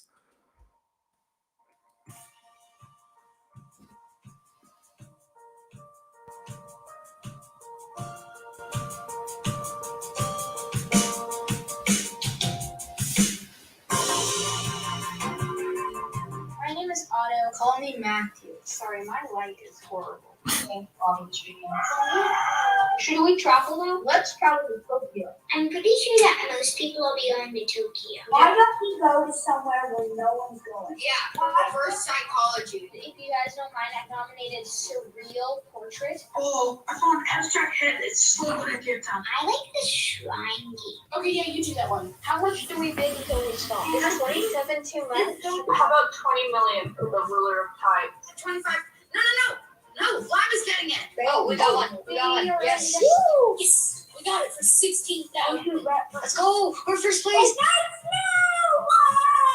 We actually did extremely well on that one. Let's up the price. Let's dial it down to 41. That's good. Oh, no one else wants to Cape Town. Want to go Cape Town now? Tokyo's empty. Curate? I never saw that before. Let's review the situation. We have to make it look like it tells a story. Let's just experiment. We'll see what happens. You guys like this game? I like this game. Yeah. Welcome back, everyone. Are you going to play it again, like right now? All right, so that is the game called Art for All and Synthesis. So right now, Synthesis has about 6 games, and they're these novel experiences that are designed with engineers. The idea is whether it's in art or you're choosing, traveling between stars or working to put out fires. They're these like novel experiences. They're complex, they're engaging. And rather than tell students the rules of the game, we just have them figure it out. So you get past that point of struggle where you don't know how to move and you're frustrated by that, but then you figure it out. And then suddenly, in a small group, you start to bootstrap your way into like a deeper understanding of how the game works, and eventually beyond the mechanics into actual strategy. And of course, this creates great opportunities for reflection. So to kind of conclude here, axioms of synthesis are embrace the chaos, test your assumptions, expect course corrections. When I design games, I'm trying to create a game that's really welcoming to the novice player. It's deep and that you can feel that depth. It allows you to make consequential decisions. You provide opportunities for all players. It's built for openness, so allowing for new configurations. It has fast and slow elements. It allows for mass cooperative goals. It has compelling context or narrative, in this case, art. And then students will continue playing the game after their 4 or 8 cohort sessions. Like, they're hopefully games that stay with you, the ones you want to come back to. And you'll have these really impactful moments that you can draw from as you play additional synthesis games, but really like make connections and live your life. As always, a synthesis student should be challenged, have the opportunity to make friends, feel like they're part of something special, be empowered to speak, to create, to shape the experience, to shape the company, feel like they're accomplishing something worthwhile, feel progress, and then see the evolution in what we design. So really, kind of to put this all together, I was given this once in a lifetime opportunity, and I was granted like just tremendous fortune to be in a position to design a school at SpaceX. And what I, came to, and it was the expectation that when people come to Ad Astra, they want to see something special, paired with like my deep conviction that I feel like I could create something special. And even if I wasn't there yet, it felt like over the years of trial and error and just being vulnerable enough to share work I've created with students, and of course being open and receptive to their ideas, because far often they were far better than my ideas. To take that work and to build it into this thing that's now, if not cohesive, at least can embody something that is synthesis. And in my mind, the goal of both the company and Astronova, the school, and Ad Astra, the school, and Conundrums themselves, is just to get better learning experiences into the hands of kids, that we can create academic memories, moments where they can engage with others in their classroom, engage with other people in different schools from around the world, and like work on problems that are engaging. And less instructions and less pre-work and less diagnostics and less sort of front-loading all of this information, and more just like getting right into the real stuff right away. Because I really do think the kids crave complexity. And I think they also crave voice, and they crave power, and just give them an opportunity to do something that's new and different. And even if it's imperfect, I feel like it can have a really powerful effect. So thank you again for having me here. I'm happy to answer any questions. I try to give you a 25-minute overview of a lot of the work that I've been doing, but I'm eager to hear if there are any questions, and I'm happy to spend as much time answering them as there's time for. I think I'm a bit over. Thanks, Josh. No, yeah, it was fantastic, and I'm kind of sat here wishing we'd give you a bit more time now. But let's jump into a few questions. So we've got one from Orange Robert there, who says, from your experience, what are the best ways to determine student progress when designing such a creative, collaborative learning process? The difference between that first moment and in a subsequent moment. So when you start to sit this game, the most common things you hear are, this is impossible, this makes no sense, it's broken. There's a lot of whining, basically, which I love, right? Because the natural tendency you have is to want to step in and say, oh, here, like, just, it's this button, or like, oh, like a Dutch auction is when it counts down from $100 million. You should try to get the lowest price, but if you wait too long, someone else will grab it before you. But the best thing to do is to wait, and then to watch that evolution over that session, and then over multiple sessions, to the point where they're thinking, at a high level, like game theory, essentially. But the best thing to do is just to create the conditions such that they can figure it out and not intervene. Yeah. Fantastic. Yeah. We've got another one for you from Nick Dearden, who said, I love the call to model maniacal, am I saying that right? Creativity. Any tips on encouraging the less maniacal, I'm struggling today, or less creative to join in?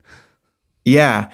So I think with Conundrums, what's really nice is when you just like ask, like, okay, so let's say in the dinosaur conundrum as an example, like let's say the dino universe was your, like, of the options, like that's the worst option.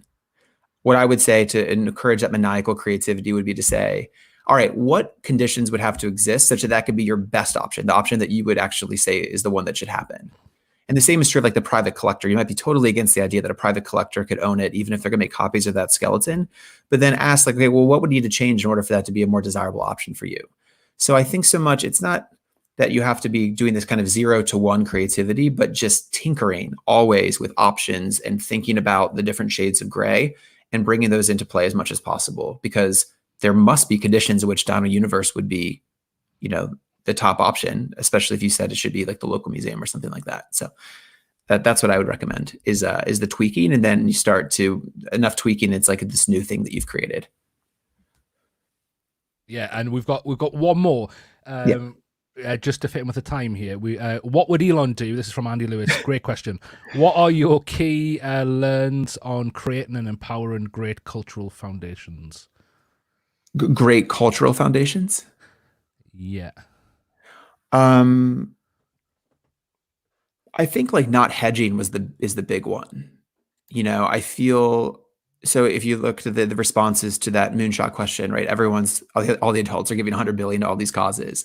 And I think there's just some audacity to saying like, no, like what's the thing that you really care about? Like what can you contribute to it? And what will it take to get there? And how can we support you? So I think just living a little bit with some audacity and having that as part of like the culture of the school, knowing that there are people that identify in a number of different ways and I love different challenges, but to be magnetized by complexity and find the thing that you're like most driven to do and like let us support you in that. But you're probably not gonna be able to do it all. You know, Elon's a good example of that, even though he tries. So as much as possible, find the thing that you love and let us figure out what we can do to support you in it. Amazing. Yeah.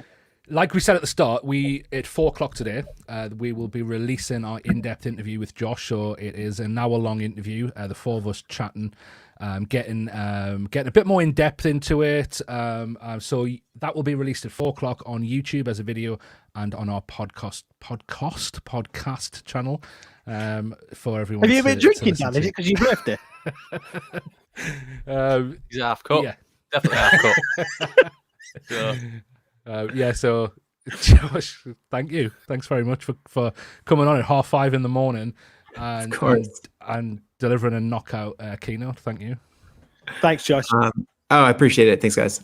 See you, everyone. Okay. See ya. Okay, so I just did it again. Did you notice that? I just brought Neil in, who's coming up after the break. Sorry, Neil. We are going to have a break. We were going to have the break at 10 to, but I think you'll all agree it was good that we went over there. So we were going to be coming back at 2:00, but we're going to come back at 2:05 now, 2:05. So it's going to be an 8-minute break. Before we do, though, we're just going to put on the screen now an ad for a great event coming up, the Free Careers Fair, which is going to be online, which is by Lawrence, good friend of ours who's just been on the podcast, who is the founder of Just a Guy Foundation. It's an amazing event. So if you've got students or you want to go to that yourself, then we'll leave the details on the screen there, and we'll see you at 2:05.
Hi everyone, it's Josh Down, the Executive Director and Founder of Astronova School and the Chief Creative Officer and Co-Founder of Synthesis. Delighted to talk to you all at the Edufuturists Awards 2021.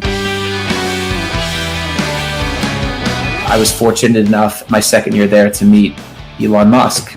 I actually hired a teacher from the school they were at who also agreed with me that there was a better way to do it. We ended the first year with 16 kids and moved to Gene Wilder's old house off of Sunset Boulevard. A house that Elon owned, so we operated out of a house for 2 years, basically.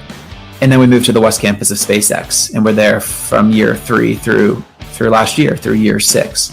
It's called Ad Astra, which means to the stars. That's maybe a bit different from most other schools, is that there aren't any grades. There's no grade 1, grade 2, grade 3 type of thing. What went through your head when Elon Musk asked you to start school with him? Oh, I tried to just not ask like the stupidest questions on the face of the earth when I was at SpaceX, right? So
Hi everyone, it's Josh Down, the Executive Director and Founder of Astronova School and the Chief Creative Officer and Co-Founder of Synthesis. Delighted to talk to you all at the Edufuturists Awards 2021. I was fortunate enough my second year there to meet Elon Musk. I actually hired a teacher from the school they were at who also agreed with me that there was a better way to do it. We ended the first year with 16 kids and moved to Gene Wilder's old house off of Sunset Boulevard, a house that Elon owned. So we operated out of a house for 2 years, basically. And then we moved to the West Campus of SpaceX, and we're there from year 3 through last year, through year 6. It's called Ad Astra, which means to the stars. That's maybe a bit different from most other schools, is that there aren't any grades. There's no grade 1, grade 2, grade 3 type of thing. What went through your head when Elon Musk asked you to start school with him? Oh, I tried to just not ask like the stupidest questions on the face of the earth when I was at SpaceX, right? So I got to.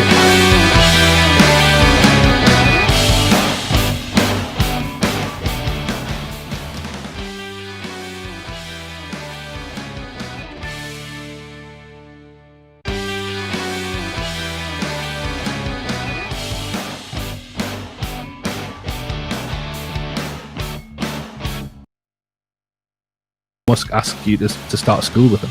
Oh,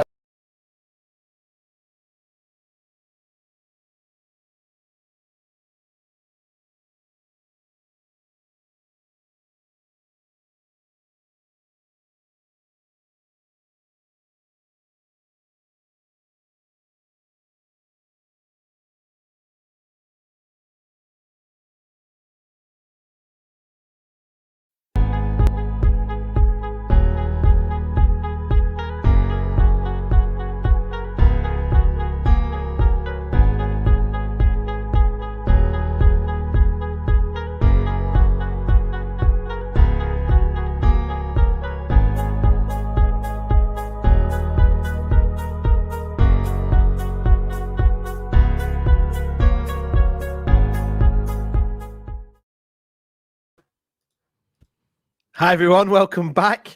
Welcome back to the second part of our Edufuturists Awards 2021. We've given out 4 awards. We've heard our keynote from Josh Dawn, and we are buzzing for the second half.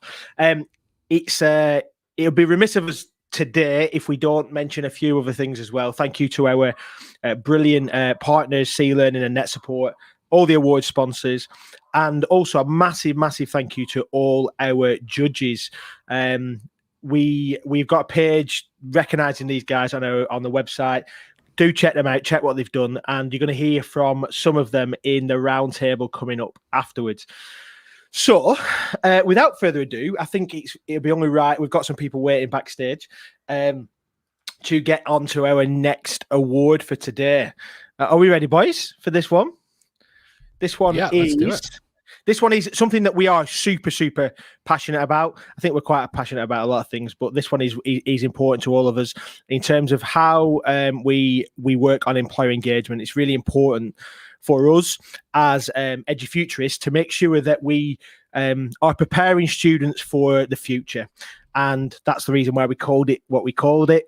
And one of those things is that these young people are going to be going into the world of work. They might already be in it to an extent, but if we don't know where employers are scratching and we're not engaging with them, then we're not going to be able to create a education system that is fit for purpose. And so that's why we came up with this. And we are really, really pleased today, not by coincidence, really, that some of the work that's going on up in the Northeast, and there's a big announcement yesterday about Nissan and its new movement in there as well. But the Northeast LEP are doing amazing work, and I know that's something that Dan's really, really passionate about up there in the Northeast. What do you call it? God's country, Dan? Is that what you call it? Oh, I don't call it. God calls it that, Ben. Okay, fair enough. Yeah, fair enough. So we're really pleased that Neil Willis could join us from the Northeast LEP. Neil, thanks for joining us. Afternoon. Thanks, Ben. Great intro, and absolutely agree. So, from our perspective, the whole team at the Northeast LEP are really thrilled to be here this afternoon, support Edufuturists Awards. Really proud to be sponsoring the Employer Engagement Award to recognise, all the great work that educators, that schools, that colleges are doing that really makes a massive difference to young people. We fully, right through our strategic plan, really ensure that young people need to have the skills required for that future workforce. It's fundamental to not only our regional economic growth, but our national and our global economic growth. We really understand that importance of employer engagement for young people, because they need to understand the world of work that they're going to enter. They need to ensure that they've got access to the opportunities that are open to them and that are growing in the future. And it really helps to inform schools and colleges how not only to shape their sort of careers education, but really shape their whole offer. I mean, we just heard, some amazing stuff from Astronova School. And all of those things are important to each and every child, not only in the Northeast, but across our country.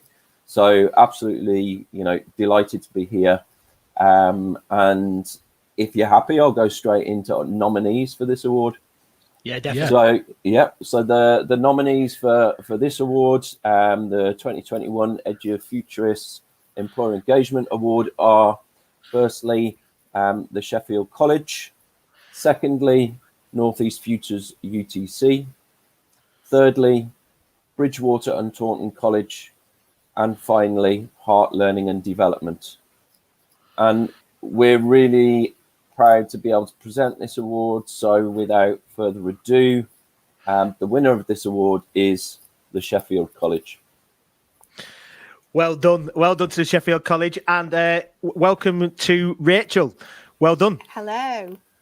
Hi. You can see how happy I am. We are absolutely over the moon to get this award. I've got all my team watching, and I can just imagine what they're going to be like now. I'm absolutely thrilled. I can't tell you how much. It's been really difficult through the pandemic, as it has for everybody, but over the last couple of years, last 2 years in particular, we've been working so hard, starting with our employers in our community in the Sheffield City region, but then we went nationally, we then accidentally went internationally as well, and it's allowed us to create some really great opportunities for the students, and really meaningful as well. So a lot of employer-led projects, student sponsorship. We've been working on the Laptops for Kids projects through the Academy brand, and it's allowed us to pledge, and it's a massive pledge, that 100% of our students, bear in mind we've got 15,000 students on roll, 100% of those students will provide some form of work-related activity for,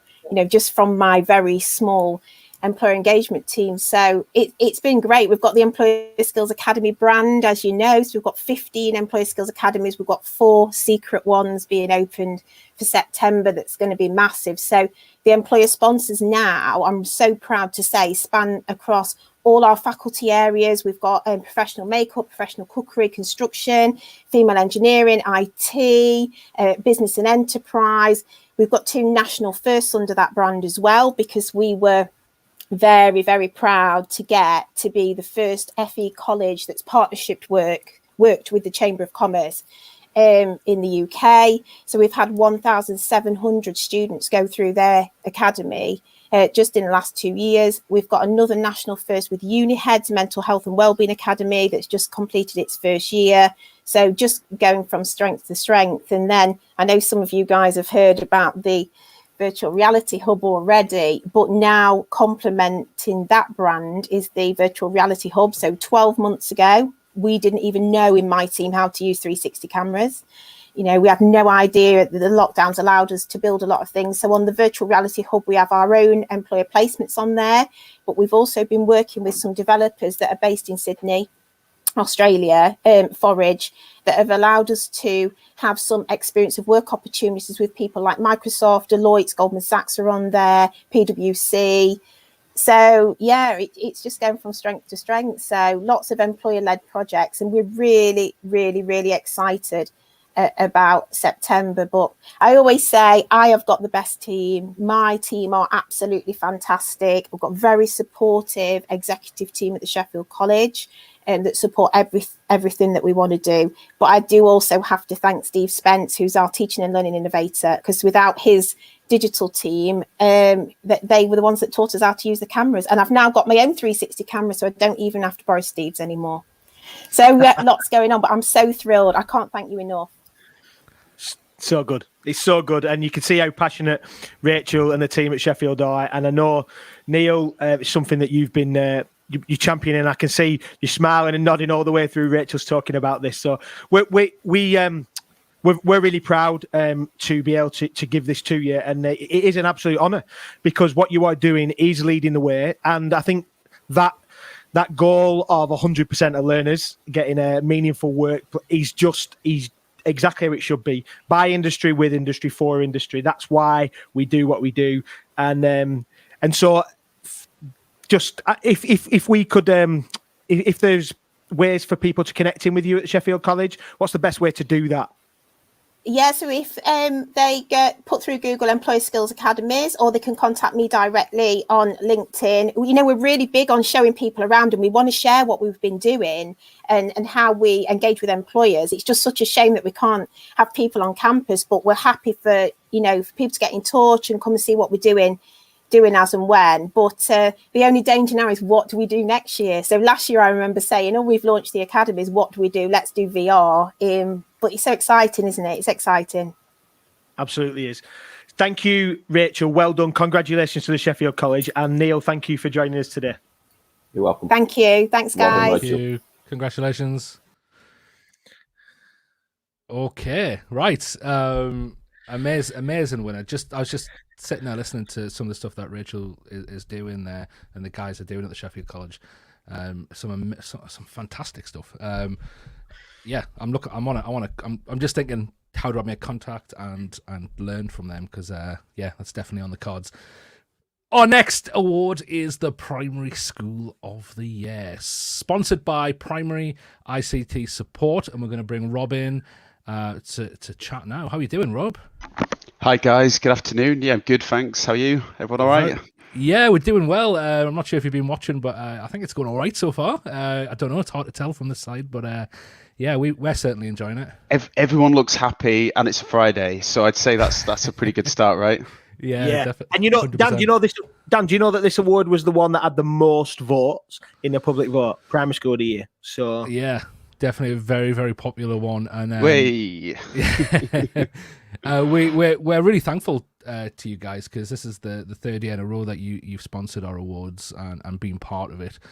So thanks for doing that. Could you just tell our audience a bit about who you guys are and why you wanted to get involved today? Yeah, sure, absolutely. So Primary ICT Support are an IT service provider, primarily at primary school level. And this award, it's the third year that we've kind of announced it, and it's really relevant for us, not just because we're connected to primary schools and involved in the technology and the pains of kind of last year of COVID, but also because it's a really great way to recognise the hard work that Edufuturists do in connecting technology into schools, which is, as we know here, a real challenge. And having two kids that are at primary school level, it's a fantastic way to kind of, give back and reward schools. And before I dive into kind of the nominations, I don't know how anyone voting can pick a winner or a loser here, because to deal with the challenges of COVID this year and to take teaching and learning internally in an external environment with kids in the primary school, kind of range is just an incredible feat, and it's immensely impressive that that's kind of been achieved. And we here at Primary ICT have felt some of those pains in kind of migrating other systems, teaching teachers how to use cameras over the last year, etc. But it's been amazing watching teachers adapt to that so quickly. And I feel like we've been talking about COVID for years now, and I don't know when it's going away, but that resilience from all education providers in the UK has been amazing. So I won't waffle on for too long. I'd like to get straight into the nominees for this year for the 2021 Primary School of the Year. I don't know if you've got a slide, guys, but the four schools this year are Crosswaite Church of England Primary School in Cumbria. We've got Broadway Primary School in Haslingden, St Michael's Church of England School in Wandsworth, and Leighton Primary School in Blackpool. I don't have a drum in front of me, but quick kind of drum roll. And the winner of this year's 2021 Primary School of the Year award is Crosswaite Church of England Primary School. Congratulations, guys, and well done for everyone for the hard work over the last year and beyond. Well done. Congratulations, Matt. I think we can't hear you. Unfortunately, we can see your mouth moving. No, we can't. Unfortunately. These are the challenges I'm talking about. It's been a difficult. Can you hear me now? Oh yes, we can. Hi, Matt. Congratulations. Right.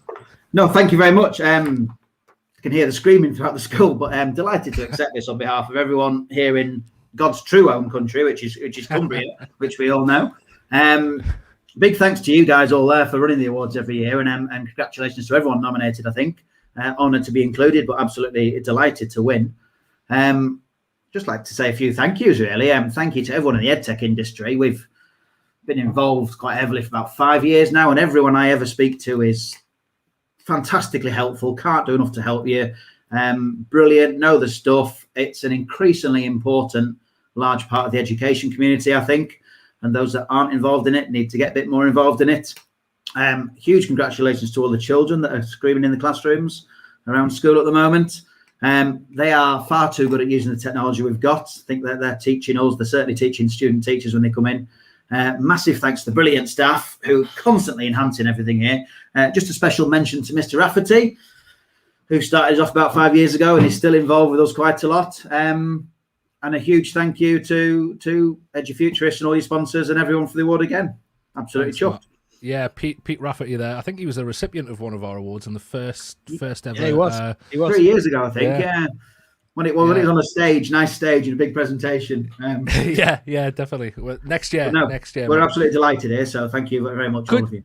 Matt, could you? Because it's great to have you on here. So it'd be great just to have a quick chat about some of the stuff that you guys are doing. Because I'm sure there'll be primary schools out there watching, maybe not now, but at a later date, the recordings as well. Could you just give us an insight of some of the innovation that you guys have been involved in?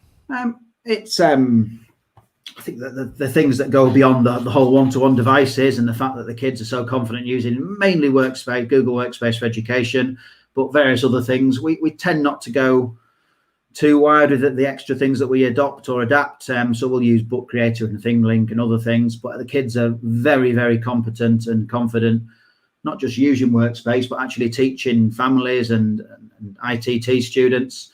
And they've used that to collaborate with other schools around the world in Norway, which is a regular one, Jakarta, as well as some regional ones. They all have their own online portfolios of work, which is websites. So they do most of their work is now on their websites as opposed to in books. Because I think you mentioned it before, and you mentioned the stuff at Sheffield College. It's a life skill now. So these kids are actually leaving with the digital skills ready for future employment, even though they've got a secondary school before they move on to that. But yeah, it's embedded across the curriculum, and it's digital competence. All the kids are very digitally competent. They know what hardware they want to use, what software they want to use, and they have that choice. And because they do it from reception upwards, by the time they get to year 6, they are way, way better than me. Yeah, I think it's really interesting. I know Rob said that he's got 2 primary school children. I have as well. And the work that primary school teachers do is just it's an absolute. I couldn't do it. I'm a secondary FE man. I did a little bit of lockdown learning for my own children, and wow, it's crazy. So we absolutely salute what you do. Salute the work that you're doing. Everyone in education across the past year has managed to do absolutely brilliant job despite the government, and some of the stuff they're coming out with is amazing and carrying on with now and in the future, I hope. Yeah, I know you mentioned there a few other places around the world, and I know from previous conversations with you that you like reaching out, you like collaborating and kind of learning from others. Just how important is that for you guys, and how has it helped you over the last few years in your journey? I think it's very important. We're a small rural school just south of the Lake District, and they're in their own lovely little bubble studying area, and we try and get out as much as we can. And we've always managed that to visit cities and residentials. COVID had put a stop to that, of course. So actually having the devices and the competence and the links to actually still expand the children's horizons and the knowledge of the wider world and link with children and colleagues in other countries is a fantastic thing. Otherwise, they've just been stuck in their own little bubble for the past year. But and we presented at BET and a university, I can't remember which one now, a couple of years ago, and came across a couple of people there. And we're always very interested in linking with other people. I think we've got a school in India next we'll do a little project with, link it to the curriculum, link it to digital skills. And generally speaking, because it's the older children, Key Stage 2, this is your project, away you go, because they are more than capable of leading schools in other countries on it. Yeah, definitely are, and very, very well done. Congratulations, and a shout out, like Rob did, to the other nominees in this category as well. So thank you, Rob. Thank you, Matt. Wonderful work that you're doing over in Cumbria, not too far from God's real own country of Lancashire. So thank you, Rob and Matt. No worries. Congratulations, Matt. Take care, everyone. Awesome. We're getting there. We're working our way towards some of the bigger Biggest, bigger. I don't want to say biggest. They're all big, aren't they? The big award of Edufuturists here. I know a lot of people looking forward to that. Oh, that just bad. Just dig that hole, Ben. Just dig that hole. I didn't mean to say it like that. Like this, every award's really big. I said it. So we are moving on to our next award, which is the secondary school of the year. I'm particularly passionate about this one because this is my background. For those people who don't know, I was a secondary RE teacher for 11 years before I moved into FE and crossed over to the dark side. Love everything about secondary, and I know we are really pleased again for I think this is another third year triumvirate trilogy that Signing Up have been working with us. So it's great to welcome Dan Harding from Signing Up. Hi, Dan. Hi, guys. How are you doing? Very well. Thank you for joining us. Good. Nice to be involved again. Yeah, we're really grateful for you to be involved. And I know that just before we get into the nominations, I wonder if you could just tell us a little bit about the work that you do at Signing Up and just tell us how people can get involved, maybe. Yeah, so those who don't know us, so Signing Up is a visitor management application. So we've been in the market for 4 years now, and education's our biggest market by some way. Always right from the start, we've always done really well from primary schools all the way up to universities, and we're really passionate about the sector. So we do everything from visitor management to staff sign-in, contractor management, and then health and safety and DBS checks and so on to make sure everyone's safe and secure on site. Last 12 months have been pretty interesting, where we've done some pretty rapid development around some COVID policies, so health checking and contactless sign-in, which lots and lots of the schools have taken advantage on, and hopefully we've helped a little bit in the amazing job they've done keeping the schools open and the kids in education. So yeah, great. It is a great work that you do, and I know that we've moved away from visitor books. Lots of people moved away from visitor books, and I suppose this gives us a great digital tool to be able to do that. I wonder if before you get in, I wonder why this sounds very narcissistic, but to ask the question of, I know that you have partnered with us for 3 years, and I'm wondering why bother? Why do you like Edufuturists? Why do you work with us? I just think you guys have been with us from quite early days and shown. I can't remember who started, if it was Dan or was it you, Ben, that we started chatting regarding some schools. Remind me, which one of you was it that first got in contact? I can't remember. It probably yeah. Take the glory, Ben. Take the glory. It was Ben. Ben led everything. Was it? Yeah. So inspirational. Not to do with Dan. He's not even here. He can't defend himself. Right, that's okay. And we start. I think we started chatting. We've had some referrals into schools, and as you were starting off, and we were in our early days, and I think it's just commitment. We're big about community. We're big about helping each other out, and I think the education sector in particular is very loyal. And if you do a good job, if you stick to your word, you recommend and you look after each other, and I think you guys are doing a great job, and we respect that and pleased to be involved. Thank you. So that's our nice little praise for us. So thanks, Dan. So do you want to get to the nominations? Yeah. So this year, like I just said, really proud to be sponsoring Secondary School of the Year. All doing an amazing job, and the nominees for this year are School 21, Witton Park Academy, Bohun Horsham, and Belfast Royal Academy. And I'm delighted to say that the winner is School 21. Congratulations, School 21. And we are joined by Rachel. Hi, thank you. Hi, I'm Rachel Futo. I'm head of secondary at School 21. I'm accepting it on behalf of the school. We're really pleased and privileged to be recognised for this award, particularly in such a challenging year of education. I know that's what Matt was just talking to us about. And it's really interesting to hear about all the digital excellence that we're seeing across the sector. And I think though last year was so challenging for us, we've managed to keep our school going, whether we're on site or online. And the key things that have been the drivers for them have been our virtual school and the curriculum student e-portfolios, which I know Matt had mentioned. We've done Ignite speeches online, and we've done Ignite speeches offline. We've done Battle of the Bands, and we've done poetry slams. And whilst we've had bubbles closed and so on, we've still managed to keep our curriculum going through the kind of digital space. So we just want to say a massive thank you to the students, the staff, the families, but also Edufuturists, and also to the Signing App for sponsoring this award. So thank you so much.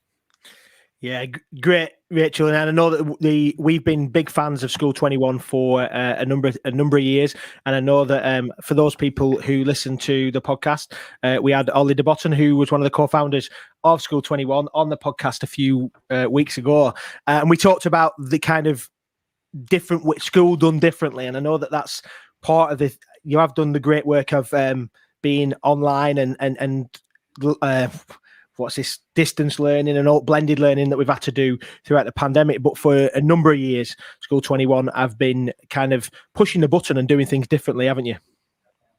Yeah, I'm really pleased actually, because I think we have been nominated before, but I think this is our first win. So I'm really proud of that.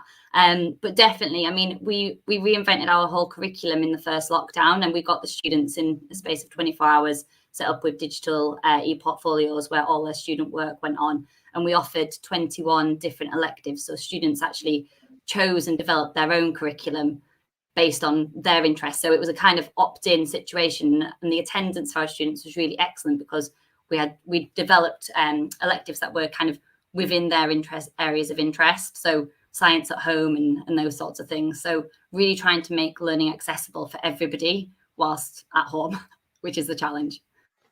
And Rachel, I'm really interested in that I asked the same question, but in terms of that risk taking, that whole element, you're going through a pandemic, there's people struggling to educators and teachers and everything else alike, and then you just said, right, we're going to reinvent the curriculum because we actually need to try and engage in a different way, because there has been issues with engagement online learning. But what's the success of that been? Have you seen more engagement because you've allowed choice and engagement in pathways that they think are more relevant to them?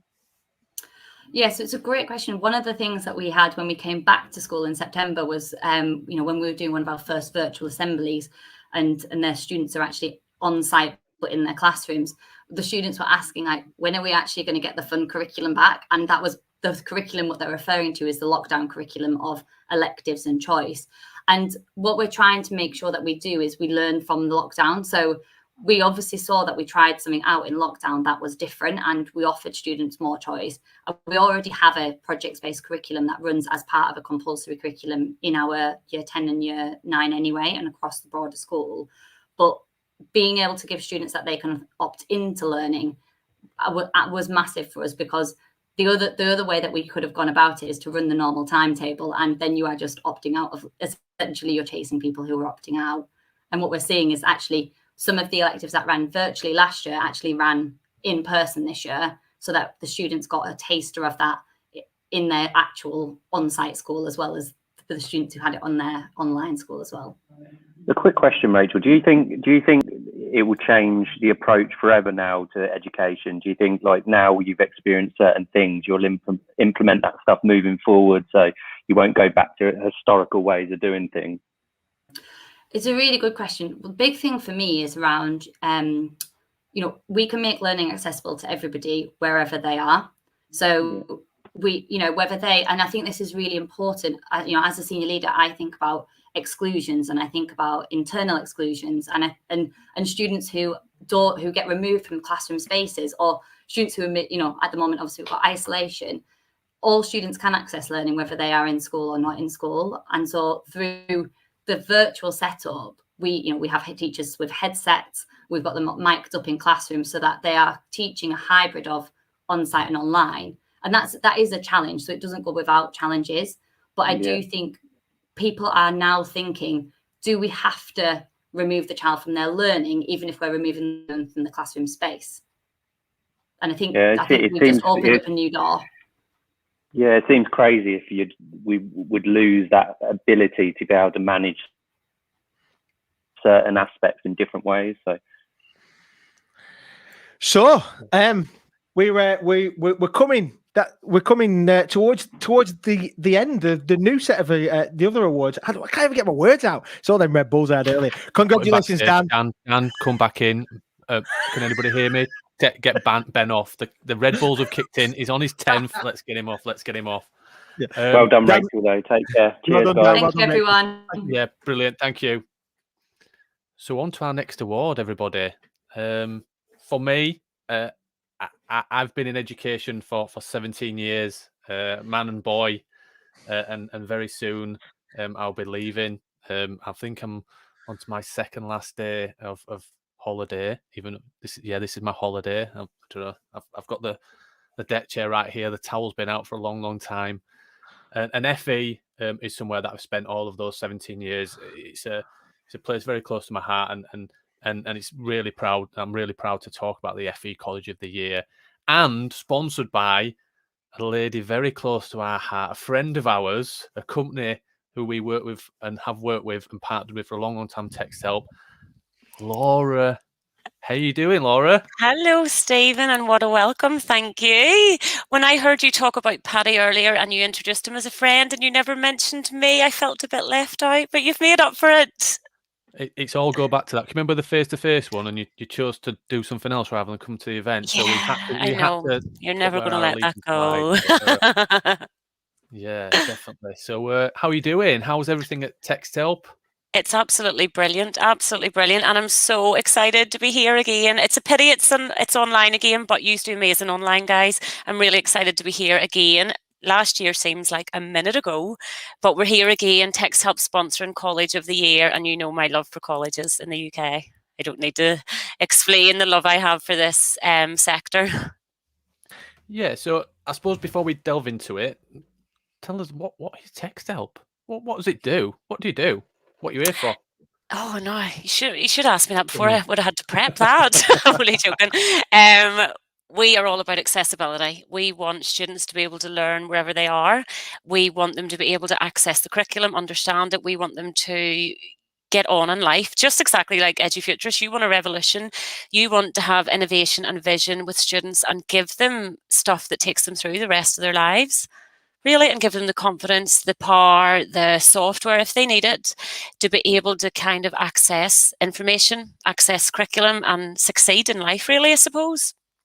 You use the word revolution, and I've had Red Bull, and then my fist might go up for revolution. So just be careful. You remember that first year, don't you, Laura? You remember, don't you?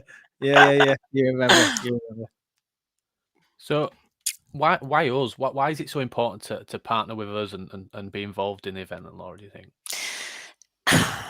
That's a hard question, but it's easy at the same time. Steve, we've worked with you for so many years, and your beliefs and Text Help's beliefs align so much, especially with you guys working in the FE sector. I know Dan worked within schools, but you care so much and you want to change the landscape of education. Like some of the winners there, what they've done in this last year is amazing.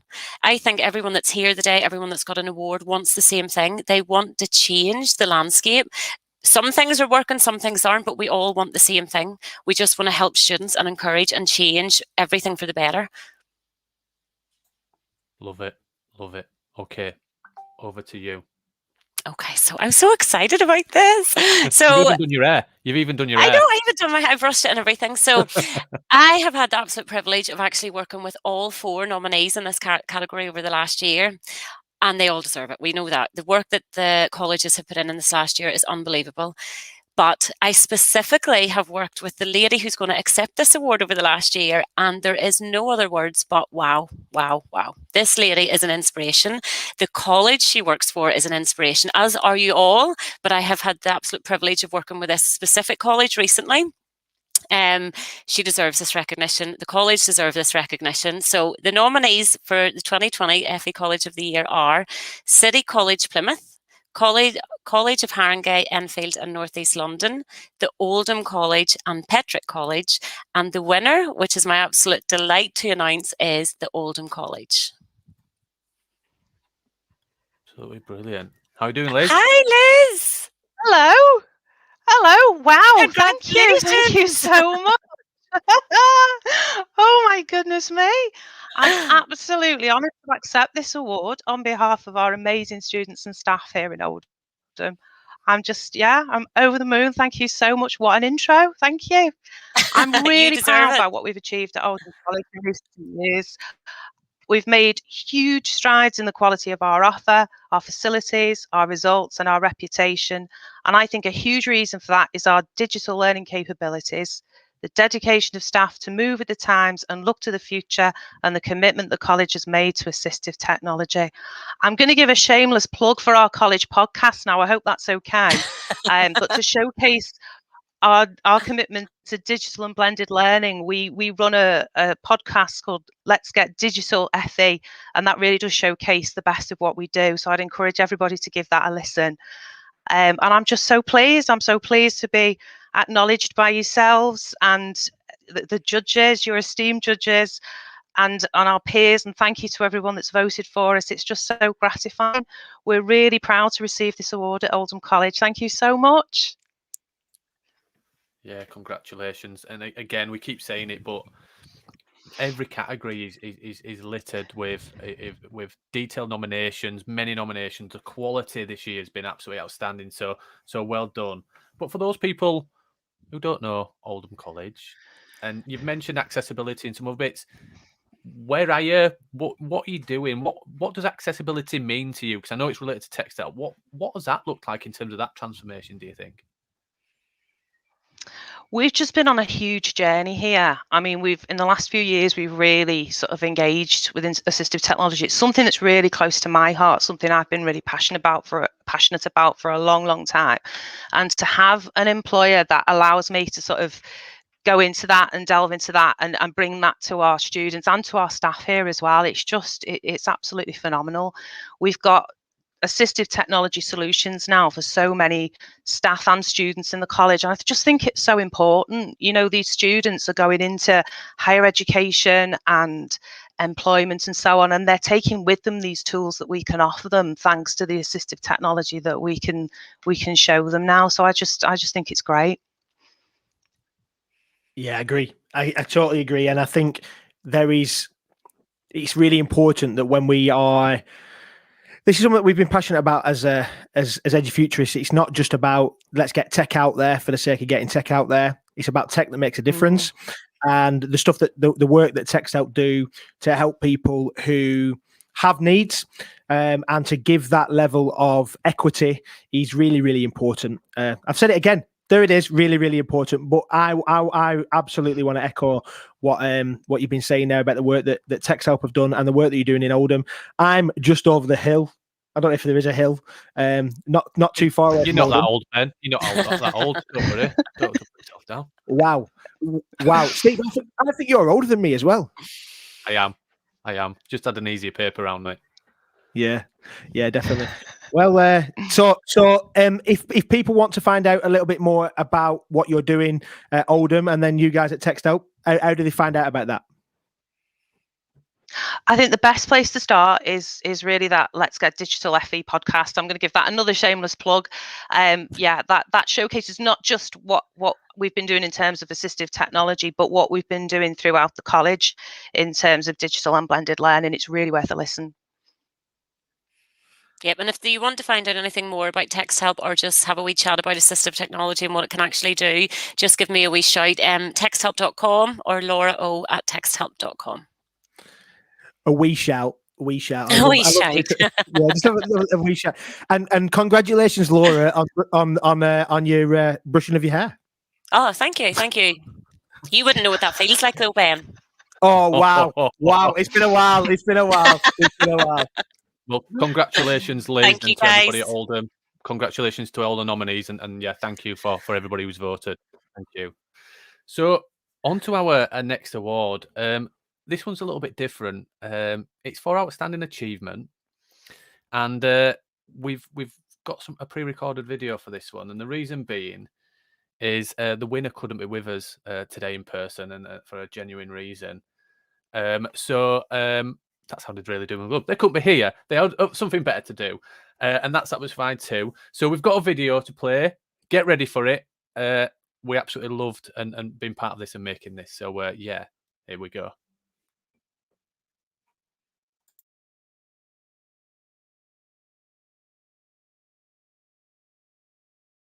really, really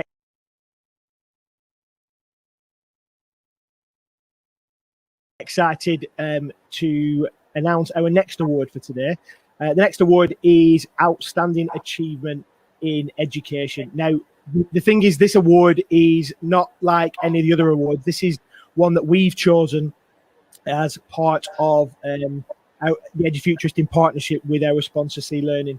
This Outstanding Achievement in Education award is for an individual that's worked hard over a prolonged period of time to make a difference in education, having a genuine impact on the future of education.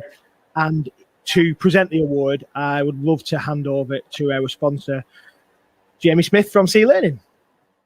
Thanks, Ben, and hello, everybody. I'm Jamie Smith, and I'm the Executive Chairman of C Learning. It's a huge privilege to support events like this today. I can't say how proud we are at C Learning to just be part of it and to lend our support to it. It's a fantastic celebration of everything that's amazing about education, and that is down to all those shortlisted today and all the other people across wider education and the great work they do. I'll keep it short, but before we get to the formal award bit, I just want to segue into a real good friend of both C Learning's and the Edufuturists, who's known to many of you, I'm sure, Mr. David Price, OBE, who has very kindly put together a rather special little message for our winner today. Over to you, David. I'm delighted that my colleague, collaborator, and most importantly, mate, Valerie Hannon has been recognised through this Edufuturists Award. She and I first started working together shortly after she'd founded the Innovation Unit in London. Before that, though, she'd rapidly progressed from a career as a secondary school teacher to Director of Education at Derbyshire County Council. She was a member of the All Our Futures Committee, led by Sir Ken Robinson, which did so much to make educators think about creativity. And that led to her becoming an advisor to the UK Department for Education, in what now feels like a golden age for learning during Tony Blair's Labour government. She and I worked together on a number of innovation projects, both here and abroad. Valerie's always had a unique perspective. Until relatively recently, she's always worked within systems, but this has never inhibited her thinking. As her thought leadership was seen as increasingly radical in this country, it just became seen as smart, future-focused, and globally relevant elsewhere. Now, I don't have time to list her books and her level of influence around the world. Fortunately, I don't need to, because we've asked a number of colleagues to sum up what she's achieved. We need a lot more voices like Valerie's, because she paints a picture of what schools can be at their best, when they focus upon the important stuff. Young people as custodians of a fragile planet, global citizens, and just good human beings. Valerie's got more energy and passion for change than people half her age. It's been a real privilege to have worked with her for so long, and she richly deserves this award. My first extended professional involvement with Valerie Hannon was in the early 2000s, when she hired me to do an evaluation of the network learning communities in England. That was an exciting endeavor, and one that has resonated around the world and has become a well-supported and powerful mechanism for change. Since those early days, I've had many opportunities to work with and think with Valerie in the UK, in Europe, in Canada, and in New Zealand, my second home. Instead of discussing the particulars of those projects, I'd like to go back to the notion of networking. One of the hallmarks of Valerie's work has been finding ways to stimulate, nurture, and learn from innovations, and then to find ways to share the learning broadly and cogently. Social networks are a major medium of Valerie's influence. She is deeply connected to individuals and groups, from Vancouver to Sydney, from Singapore to Finland, from Paris to Auckland, who know that listening to her is worthwhile and who trust her thinking. But these are not passive recipients of her wisdom. They are collaborators and co-creators of new knowledge, working together in respect and challenge to get the ideas clear, wherever she gathers with people who are truly passionate about creating schools for today and for the future. I think Valerie Hannon is a truly global thought leader. She's challenged us all to design an education that's fit for the future. Her book, Thrive, really resonated for educators in Australia and New Zealand. It had a compelling argument of why schools need a new sense of purpose if we're going to shape our rapidly changing world. As a result of Thrive, Valerie has been invited to keynote many major conferences in Australia and New Zealand, addressing school leaders, teachers, and policymakers. But Valerie was already a well-known edufuturist in Australia prior to Thrive. She led new thinking for the Australian Institute of Teaching and School Leadership, especially the National Learning Frontiers Initiative. And she had a significant impact on the leadership of our national curriculum and assessment organisations. In 2020, Valerie was invited to give the prestigious biennial Australian Learning Lecture, and her theme was the future school. As Valerie says, this is our only hope for creating a better world. I first met Valerie during the 2015 event of Global Education Futures in California, but I was an admirer of her work long time before that. The international network building of Global Education Leaders Partnership and Valerie's passionate exploration of learning ecosystems have inspired my work since at least 2010. So I was very happy when we met in person and then collaborated on a number of events, including GELB's own conference in Moscow in 2017, which has opened up the Russian pedagogical community to the world. Her thinking on learning ecosystems and educational partnerships has been catalytic for multiple ecosystemic experiments in Canada, Australia, United Kingdom, Finland, and many other locations. It is no occasion that one of my friends, Tom van der Ark from Getting Smart, has called Valerie the godmother of educational innovations. I congratulate Valerie on her award and wish her to inspire us for many years to come. I first met Valerie Hannon when I was 22 and had started my first salary job at Innovation Unit, where Valerie was very much the boss. I say met, Valerie was only occasionally in the office in between research trips for Learning and Living and consultancy with GELB jurisdictions. So mostly what I recall is just suddenly being aware of her presence and trying to sit up that little bit taller. I have recently come back from a year in the US and was pumped up with American idealism about transforming education, about using different school models, different pedagogies, different approaches to assessment to really offer better opportunities and help young people develop a sense of purpose. As you can imagine, I swiftly learned that this was going to be no easy work. But what has always been amazing about Valerie is that she manages to hold on to a little bit of that idealism, with a dash more English wryness, but with no less a sense of hope. And she's managed not only to sustain, but indeed grow that vision of what education and schooling could be. Valerie, it is an absolute honour to work with you, even more so to write with you, and I look forward to seeing the impact of your ideas and your leadership only grow with time. Anthony McKay, friend, colleague, comrade, co-conspirator, fellow traveller with Valerie Hannon. Valerie, I am using this very special occasion to acknowledge with huge admiration and affection your contribution, past, present, future, to the learning game, the most important game of all, that you play locally, nationally, and internationally.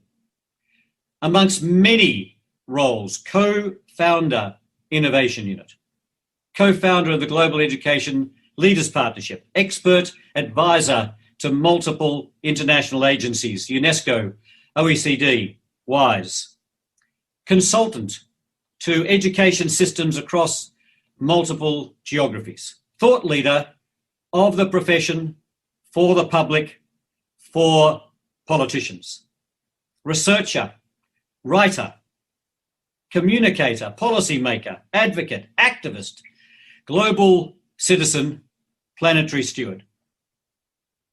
Valerie, don't stop. With huge admiration and great affection.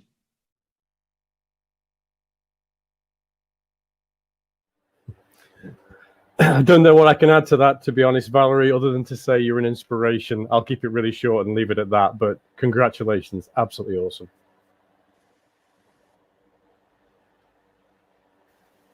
Valerie, well done. Congratulations. Well, Ben, Jamie, as you noticed, I'm struck dumb. It doesn't often. I almost am literally speechless, but this isn't totally unexpected. It's thrilling, and I really don't know what to say, except as I listen to those extraordinary people, I just think how lucky I am, how very lucky I am to be able to work with them.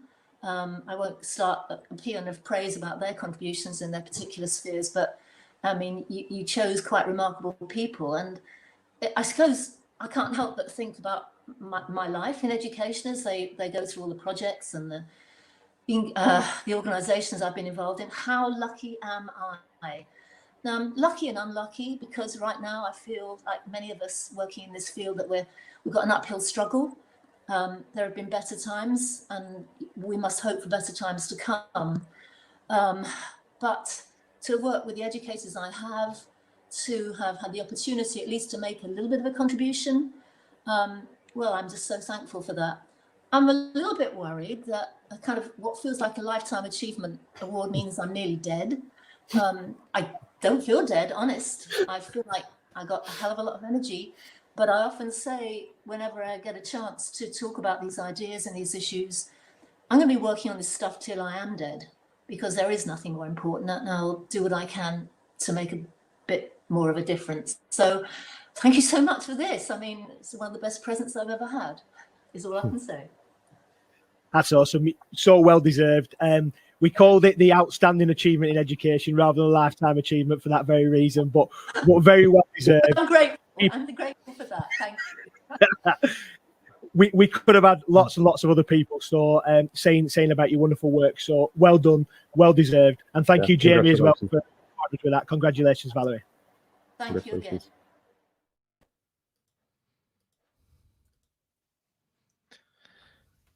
Wow. A tear in my eye there. I remember a massive thanks and a shout out to our friend David Price for bringing that together and putting the video together and the help with that, to the sponsors, Sea Learning, and to Valerie Hannon. Every time you speak to what a wonderful, humble, down-to-earth lady she is, she has no understanding of the impact she's having globally, the work that she's doing, the inspiration that she actually is. And I think that comes across really clearly. If you haven't read the book, then you 100% need to go to it. If you haven't listened to the podcast episode that we did with Valerie, head over and check it out. She is doing amazing things, and it just identifies that age is just a number. Her tenacity, her motivation, her willingness to continue to drive things forward when others have sometimes been fearful to do so, because sometimes we are in a bit of an echo chamber. And when you're trying to push things forward and move things in education, that actually you need people to be the leaders, to start the dance. And Valerie's been dancing alone on her own for a long, long time, and so others, but we are now dancing with her. She has led the change, and the movement is happening, the revolution is happening, and this is what the events are here today. I'm going to keep quiet now and move on to the next one.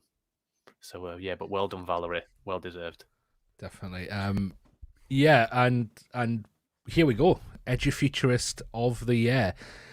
Somebody who kind of embodies the values that we strive for the future of education.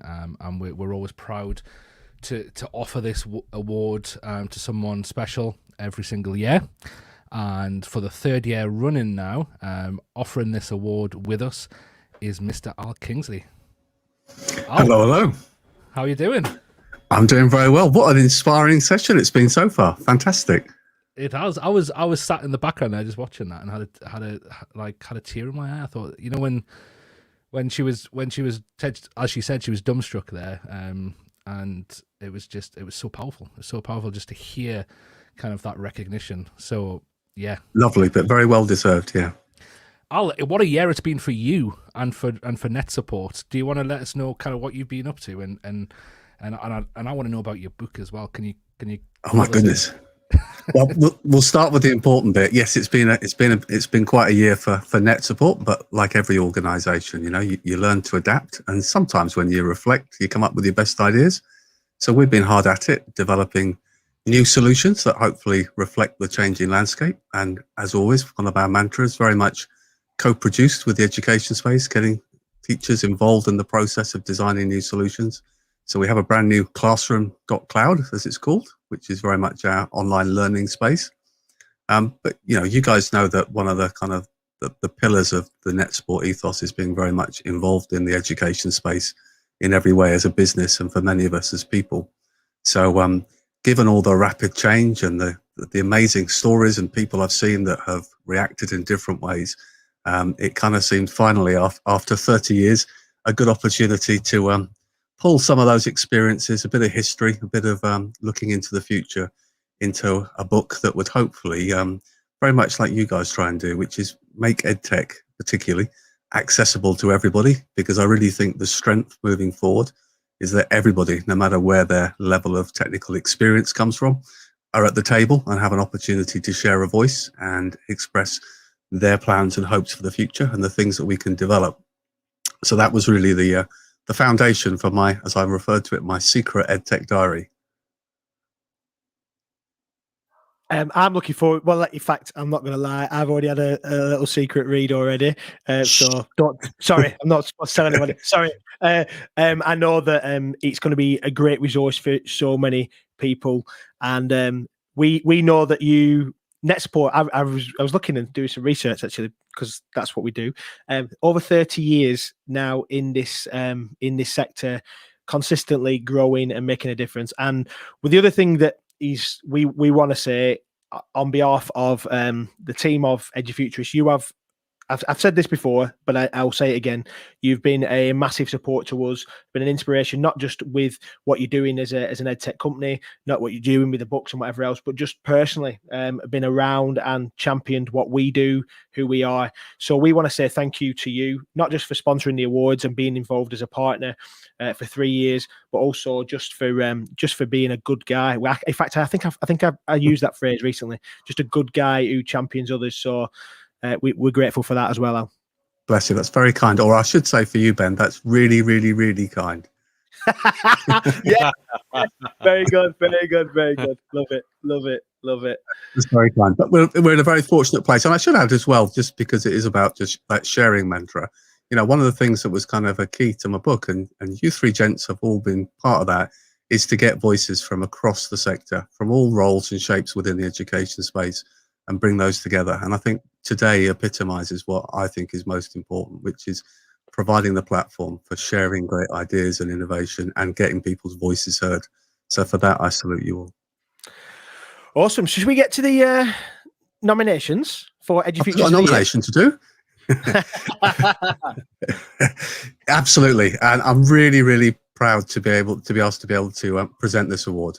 So I won't hang around. The nominees for the 2021 Edufuturists of the Year Award are Andrew Hammond, Georgina Dean, Robin Landman, and Alex Battison. And the winner is, dramatic pause, Georgina Dean. Congratulations. Well done, Georgina. Congratulations. Thank you so much. I'm so excited. Are you on the? Are you in SpaceX right now? With that background, I could be. Can I say I am? maybe for dramatic effect. Brilliant. Congratulations. How's it feel? I'm so excited. Yeah, 2021. It's really, I have to say, it's really a big honor, especially after the epic tribute we just heard about Valerie. I was like, wow, the lineup of inspiring education leaders the last few hours is really awe-inspiring, and I'm really truly honored to be here in the lineup. So to win is thank you very much for the honor. Can I say thank you to a few people? Is that okay? Yeah, of course. Okay, so thanks, Farah. I would like to say thank you to Edufuturists, first of all, for this opportunity and for the award. Thanks, guys.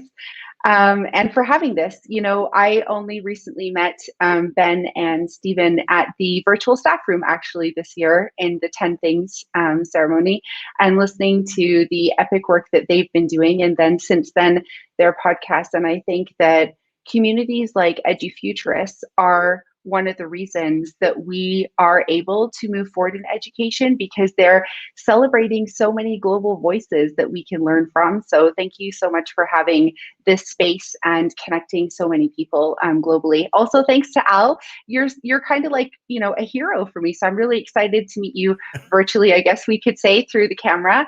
But I am looking forward to reading that book. So that was really exciting. So thank you for net support and for offering the award. Also, I'm really, truly grateful for that. I did also want to give a massive shout out to the school that I'm working at, because the reason I'm here today is a really touching nomination from my principal.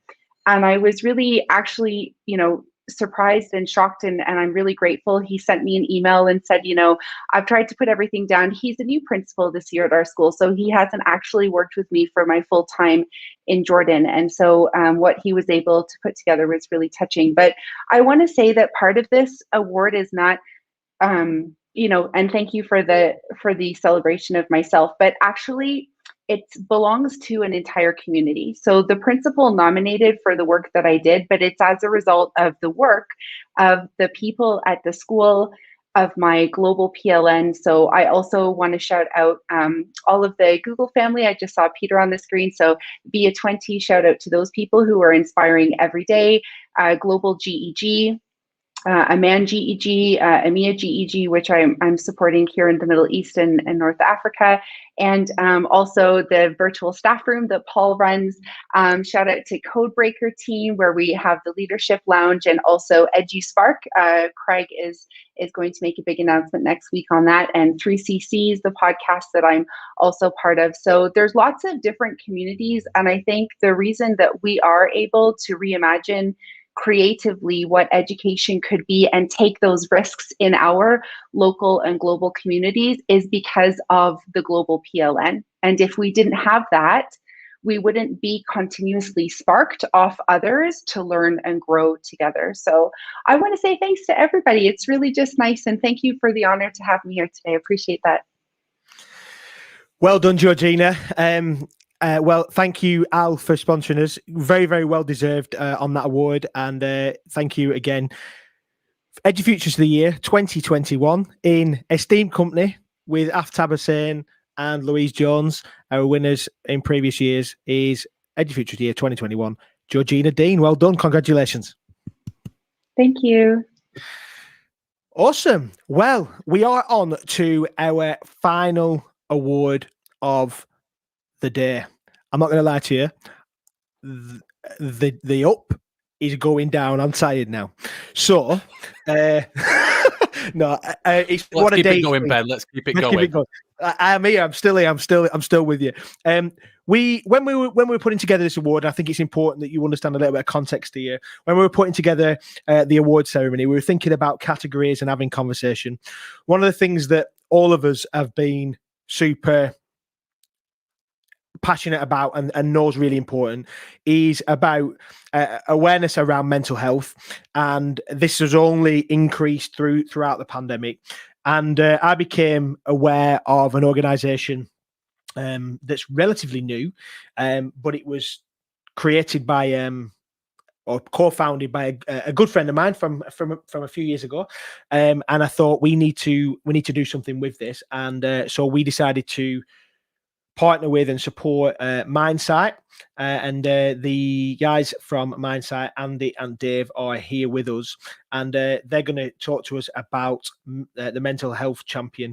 Before we do that, before we introduce them, we're just going to show a little bit of a video about the work of Mindsight.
wow. It gets you when you think about those questions. So we're really pleased today to be with the Mindsight Connect team, Dave and Andy. How are we doing? All right. Hello. Who on earth came up with the idea of doing a video with a load of words on and a mathematical equation in there for a load of teachers and educational people? Not my best idea, that was it. If there are any errors, sorry. Sorry. 46,656 connections. 666. Good. Love it. Love it. Close enough. Somewhere there, Yeah, Dave. great.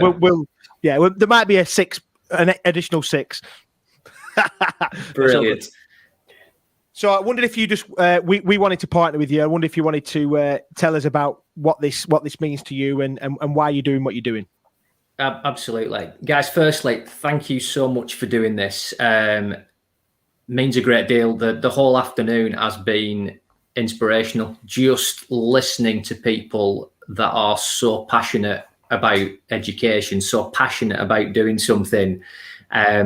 Absolutely resonates with us. Obviously, you know, we've known each other for a while now, Ben, and the way you talk about Edufuturists just sits with how we want to approach mental health. You know, I've got my own story of losing a close friend to suicide 10 years ago. That's why Mindsight exists. Mindsight exists to really have conversations and start conversations with people in the normal, everyday, just around how we're doing, around helping people to support themselves and support the people around them, whether that's in education, in the workplace, whatever that looks like. And what we've realized in our mission to save the world and the global impact of what you guys are doing, because this is where it starts, is that we've realized that education is a massive part of that, not just because my wife's a teacher. I know the stresses that sit around the whole education sector, but actually we passionately believe in the next generation. We passionately believe in the young people in our education systems to be the voice that can change how mental health is seen across the globe. We passionately believe that their voice can be the one that changes these things from just being a tick box exercise, as we said in the video, to actually being something that we can change and make a difference. And investing in future generations now in this topic is, as far as we're concerned, what we need to do. So that's why Mindsight sets up. That's what we do. We go into education, we go into the workplace, and we look to change culture. Unashamedly, we look to change culture. It's not about a 2-hour workshop. This is about embedding this stuff in the normal conversation in the day-to-day. So we're a little bit different. We're definitely coming in from an angle that we think is unique. But as you guys are doing this, you know, it sits so well in collaboration, because you're trying to shape the world in a different way, aren't you, through what you're doing? So really grateful to be involved. Thank you very much. Yeah. And Andy, you're his co-conspirator. You kind of temper him, make sure that it's normal and it's doable. Is that right? Yeah, we're like a yin and yang. Yes, I don't know who's yin, I don't know who's yang, but yeah, it's that fine harmony, isn't it? Do you always get balance? No, but we're it's an absolute privilege to be here. But having only met Dave 18 months ago, our whole world we have flipped our focus quite literally on what we're doing, where our purpose is, and really creating space wherever that is, priority. And in this forum, it's around education. We are all educators. We can all make the difference, and we can learn every day. Every day is a school day. That's great. Yes. We are here today. Brilliant. So with that, I think we made a decision, had a conversation, and thought about the winner of this award, first ever Mental Health Champion Award, because this is something that isn't going away. It isn't just about somebody who's just done like I said, an awareness week or a tick box or done a course and that's it. We wanted to celebrate somebody who has it was done more than that and has been consistent at doing that. So I'll hand over to you to announce the winner of Mental Health Champion. Okay, thank you. And so to the award. So following all those great discussions, as Ben just said, we've chosen a real worthy winner from the many people in education that are really flipping their focus, not only for their own mental well-being and health, but they're really supporting and being a good neighbour, being a good friend within that space. Not an easy choice, which is a great positive sign, and all the nominations are making real impact. But for us, one person stood out, not only for their adaptability, but for creating spaces for people to be truly heard and valued. And the person we've chosen today, and with huge pride and happy to announce the mental health champion for 2021 is Kat Laming. Hi. Hi, Yes, Kat. he is. Congratulations. Congratulations. Thank you. It's very exciting. And I'm quite impressed you pronounced my name right, because people always seem to get it wrong. So thank you. Let me let you into a secret, Kat. That was almost not possible, because I asked Ben this morning, because it's polite to get somebody's name right, isn't it? I asked him how to pronounce the surname, and he was very borderline in giving me a number of names that weren't yours. Amazing. I did it right. Yeah, you got the right one. Yeah. It's great. I once had a man ask me if I was French and speak to me in French, and I just stared blankly. Brilliant. Yeah, so we know that, Kat, you've been involved with the staff room, with GEG, with your mental health and education. Just give us a quick, brief overview of what you've done in terms of for mental health. Well, so my biggest thing that I do is talk about it. I was first diagnosed with depression when I was 19. With hindsight, I realised I was showing signs of anxiety and depression throughout school, but obviously people don't talk about it, people don't point it out. And it was a few years ago, I did a talk for an event called PyCon UK, which is Python users in the UK. And I thought, you know what, I'm just going to talk about mental health. And they're a really great inclusive conference. So they were like, brilliant, let's do it. And afterwards, several people stopped me and was like, oh my God, I recognize myself in what you were saying. Oh, this has made a difference. Oh, this is amazing. And it really surprised me, because I just thought, you know, I just cried and talked about what it's like having a mental health problem. And then when the pandemic struck, I was obviously, you know, very conscious that everyone was doing wonderful things and helping people. And I was like, I'm not in a school anymore. I train schools, but I don't have a thing I can do. You know, I'm not good at making resources. And so I had this idea, and I floated it around a few of our friends and said, you know, what do you guys think about just having a staff room? Because we're all chatting, you know, there's a group of us who are global Google innovators, actually, and we were just chatting on Twitter. We've got this vent space, but I'm sure there are educators around the world that don't. So what about opening a mental health staff room so that people can just talk about what's going on in the world? And so I brought on as many people as I possibly could, and we started off doing 3 a week at the very beginning of pandemic. And that was quite intense. I dropped down to 2, and the lovely Leslie Altman took over one of them in Australia.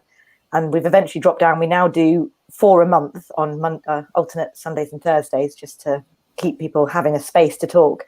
But for me, the thing that's always stood out during this time was people saying to me, I really love it when you talk about your own personal story, or when you talk about your experiences, because I sort of made a deal with myself a couple of years ago after that talk that when my mental health is low, I want to talk about it. I want to put it on Twitter. I want to put it on social media. I hate doing it, but I want to do it and make it clear, to normalize it, to destigmatize it, because that's obviously the biggest problem. People don't want to be labeled as having a mental health condition. They don't want to be labeled as depressed because there's so much negative connotation around it. So that led on to my sort of revamped Innovator project, which was a website where teachers could share their mental health stories. I've sort of let that one slide because I actually ended up slipping myself at the end of last year. I had a bit of a mental health crisis and had to get some therapy, which I'm not afraid to talk about. It does make me emotional always, but yeah. And it's one thing that I just want to keeping those conversations real, because it was like, you announced this award on Wednesday, and it was incredible, the responses I was getting, you know, people saying what a difference I've made. And you don't even realize just giving them that safe space, saying it's okay to talk, has made a difference to all these people. You know, I remember there was one lady, Sharon, and she joined staff room. It was 6 a.m. for her or something. And after about 10 minutes, she just said in the chat, you know, my father passed away this week and I just needed to listen. I just needed somewhere to have people talking. And you realize what a difference it makes for people. And, you know, we get a lady who logs in at 2 a.m. from Malaysia because she just wants to listen and have some normality, even if it is teachers ranting and school staff moaning, or talking about, it's my favourite thing, but one day we talked about the fact that in Australia, fish and chips is shark. And we just have these random conversations, and we let the conversation go wherever it needs to go to give people that space. So yeah, that's been my last year, the last few years. You've done a great job, Kat. Andy, Dave, the work that you're doing, keep doing it. We will champion that as much as we can. You know that we're really proud to be partnering with you, Kat. Like I said, keep doing what you're doing. The comments in the chat are going left, right, and centre because of the people that you've made an impact on. So very, very well deserved. Mental Health Champion 2021, Kat Lamming. Well done. Thank you.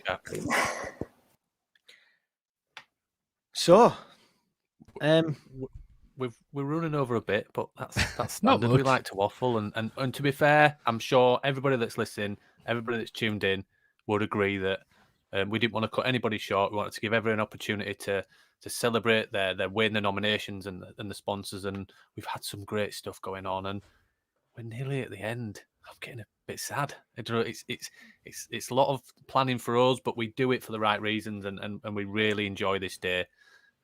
We get really excited, as you can see. It's time to wrap up, and the first thing is to say what's going to be coming next. So shortly after we finish and do the wrap up, we're going to be heading straight into a round table of our judges. So they're going to be chatting around the future of education and much, much more. And it's chaired by our great friend Paddy McGrath. And so stay tuned for that. If you can't stay for whatever reason, there is an extended version that will be available after. But please stick around because you shouldn't miss it, and you don't want to miss it. It's brilliant and testament to the judges and the work they've put in. Yes, there's nominations celebration to them and the winners, but there is some work that goes behind the scenes, and the judges have done great work around that. So yeah, thanks to Dan and Ben, to me. I suppose. Do we celebrate ourselves? Pat on the back again. We've done it again. How have we done it? we just everybody. I hope we look like swans, but we're swimming graciously across the top of the water, but pedaling like F underneath and making it work in the back end and up to the event. Yeah. But yeah, to our main partners, they're not sponsors; they're partners in the work we do. Sea Learning and Net Support. To the judges. To the award sponsors and partners, to everybody that's tuned in today, we're really grateful that you've taken the time out this afternoon to engage and to celebrate the work that's going on and us and what we're trying to champion. And yeah, we really appreciate it year on year. Hopefully, we're in the planning stage already for next year.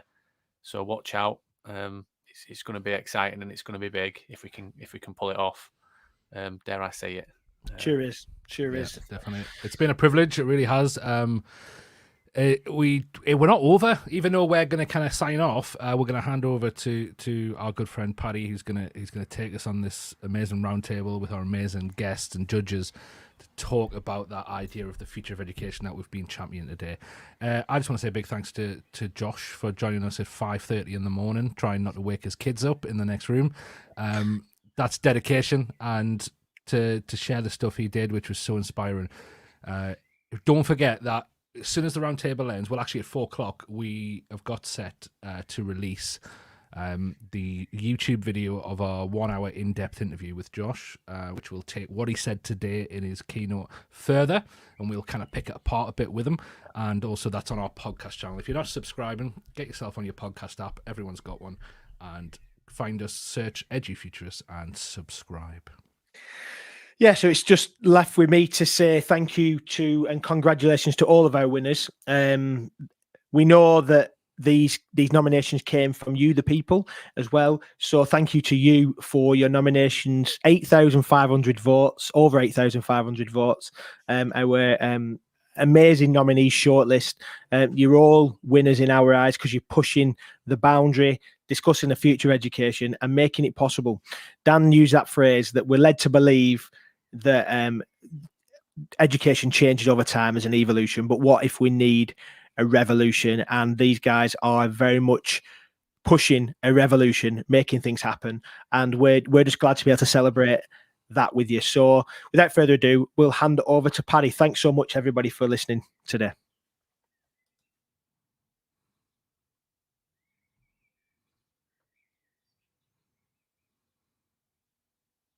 So as today draws to a close for what has been a fabulous event, I hope for all of you, first thing to do really is to congratulate all the amazing and incredibly deserving award winners today. It's been a pleasure to be part of this and to be asked to be part of it as Edufuturists. I am Paddy McGrath. I am Head of Education Strategy at TextHelp, and I've been fortunate enough throughout the Edufuturists event to be chair of the judging panel. And we thought what it would be really fabulous to do just as today draws to a close and as we all reflect on what we've seen and heard today from our amazing speakers and panelists is that we kind of start to now look forward. And so I've brought together all of our incredible judges to join us on a panel discussion. So we're going to stay with you for the next 45 minutes or so and have a look at what we've learned as from the last year and a half, and how we're going to take those learnings and how we're going to put those forward. So now we're just going to bring in the rest of the panel and let's meet the judges that we have had on the Edufuturists Award this year.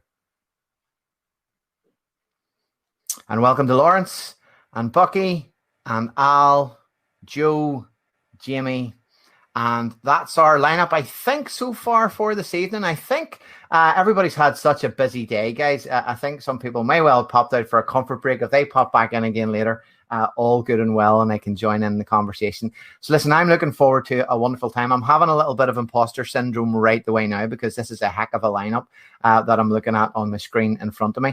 And so what I thought would be useful for those of you watching and joining us today is just a quick introduction to some of the judging panel. And maybe, Lawrence, we can start with you. So, Lawrence, tell us a bit about you and what motivates and drives you. So my name's Lawrence Tajani. My background is actually in teaching. Taught for 11 years and then left education, not because I wasn't happy teaching, it was due to health circumstances that were beyond my control. So that was one of the main reasons why I left. But I always wanted to remain as part of education. So I did the education consultancy with training, but that still wasn't enough for me. I missed the interaction with students. So that's where I set up my foundation called Just a Guy Foundation. That works with underserved communities from across the UK. So that's what I'm focused on now. And I'm really passionate about young people being able to drive their own social mobility. Brilliant. Thanks, Lawrence. Very inspirational. And Bucky, you're next in the queue there. So tell us a bit about yourself, Bucky.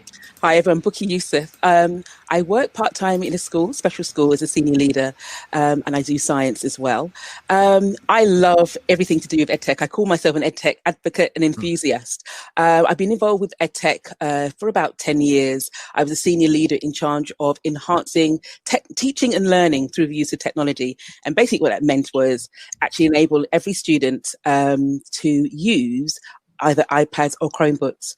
And I'm involved in lots of different things. I was selected in 2019 by the DFE to be co-chair of the EdTech Leadership Group, a phenomenal opportunity. And it actually allows me to be involved in national discussions with regards to EdTech developments.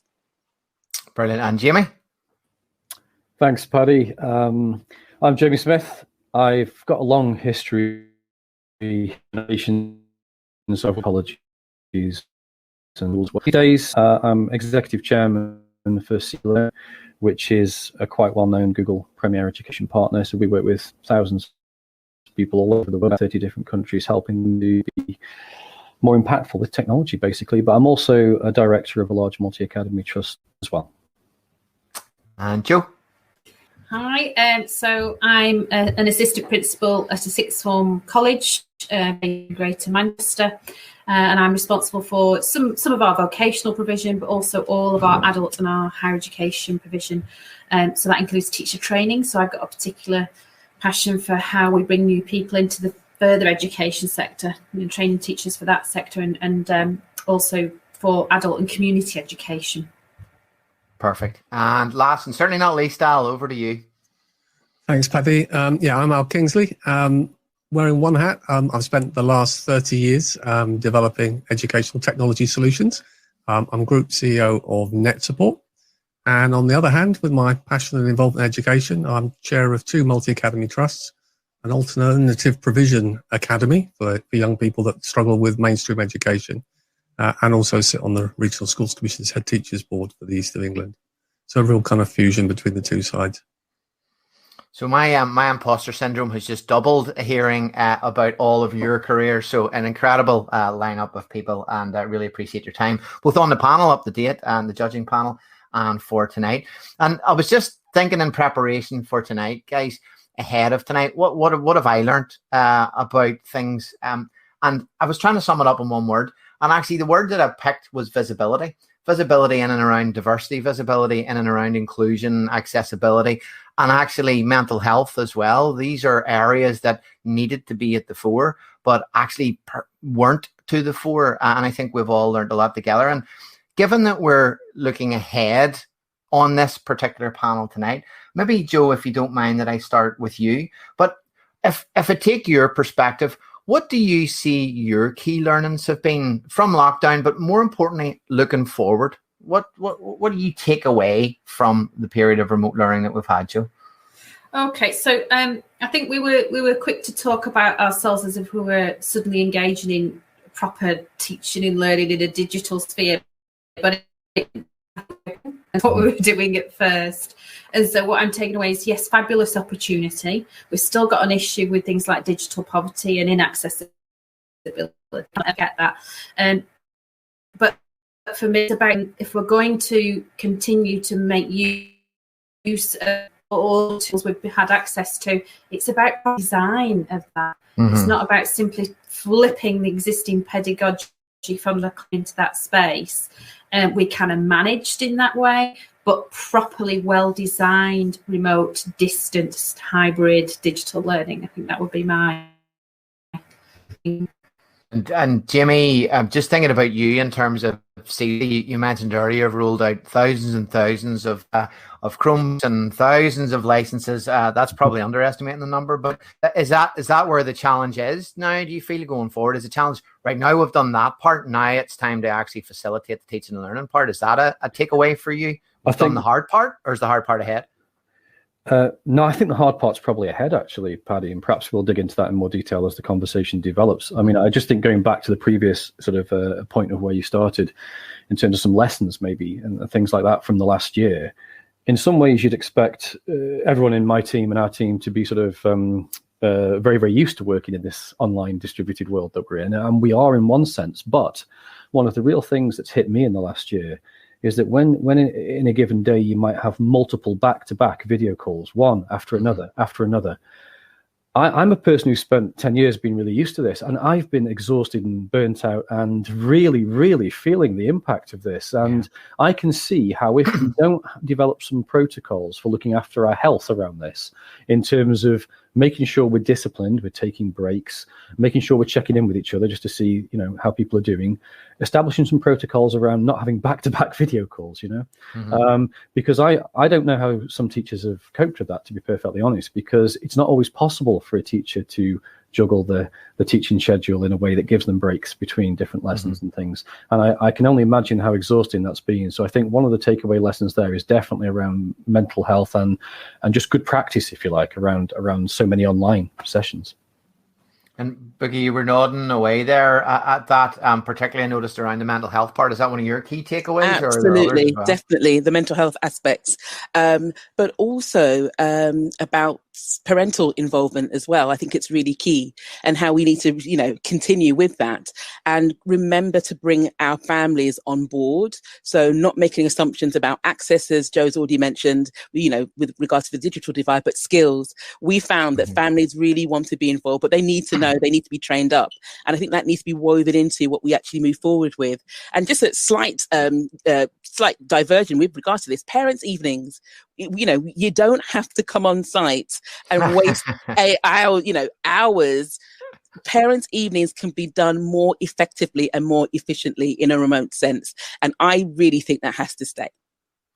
Do you think, Al, in your experience, with any of your multiple hats on, have you seen efficiency being a takeaway from that? Just thinking what Bookie said there, and I totally agree with you on parents' nights. On one hand, my wife is a teacher enjoying parents' nights, and me as a parent sitting enjoying parents' nights at home. Fabulous. But Al, as efficiency, has that been a takeaway from lockdown? I think, like all these things, everyone's on a bit of a journey. I mean, when we think about the impacts, the natural personalization. But actually, the most that we've had to factor and manage has been time, and that links into all topic mentions. And I think, never more than the last months, it's that kind of, sometimes you have to put in a position that you absolutely don't want to be in to actually convince that we are able to handle significant change and adapt as we need to, and I think many of us, and the Edufuturists is a perfect example, have been advocating about difference to the option of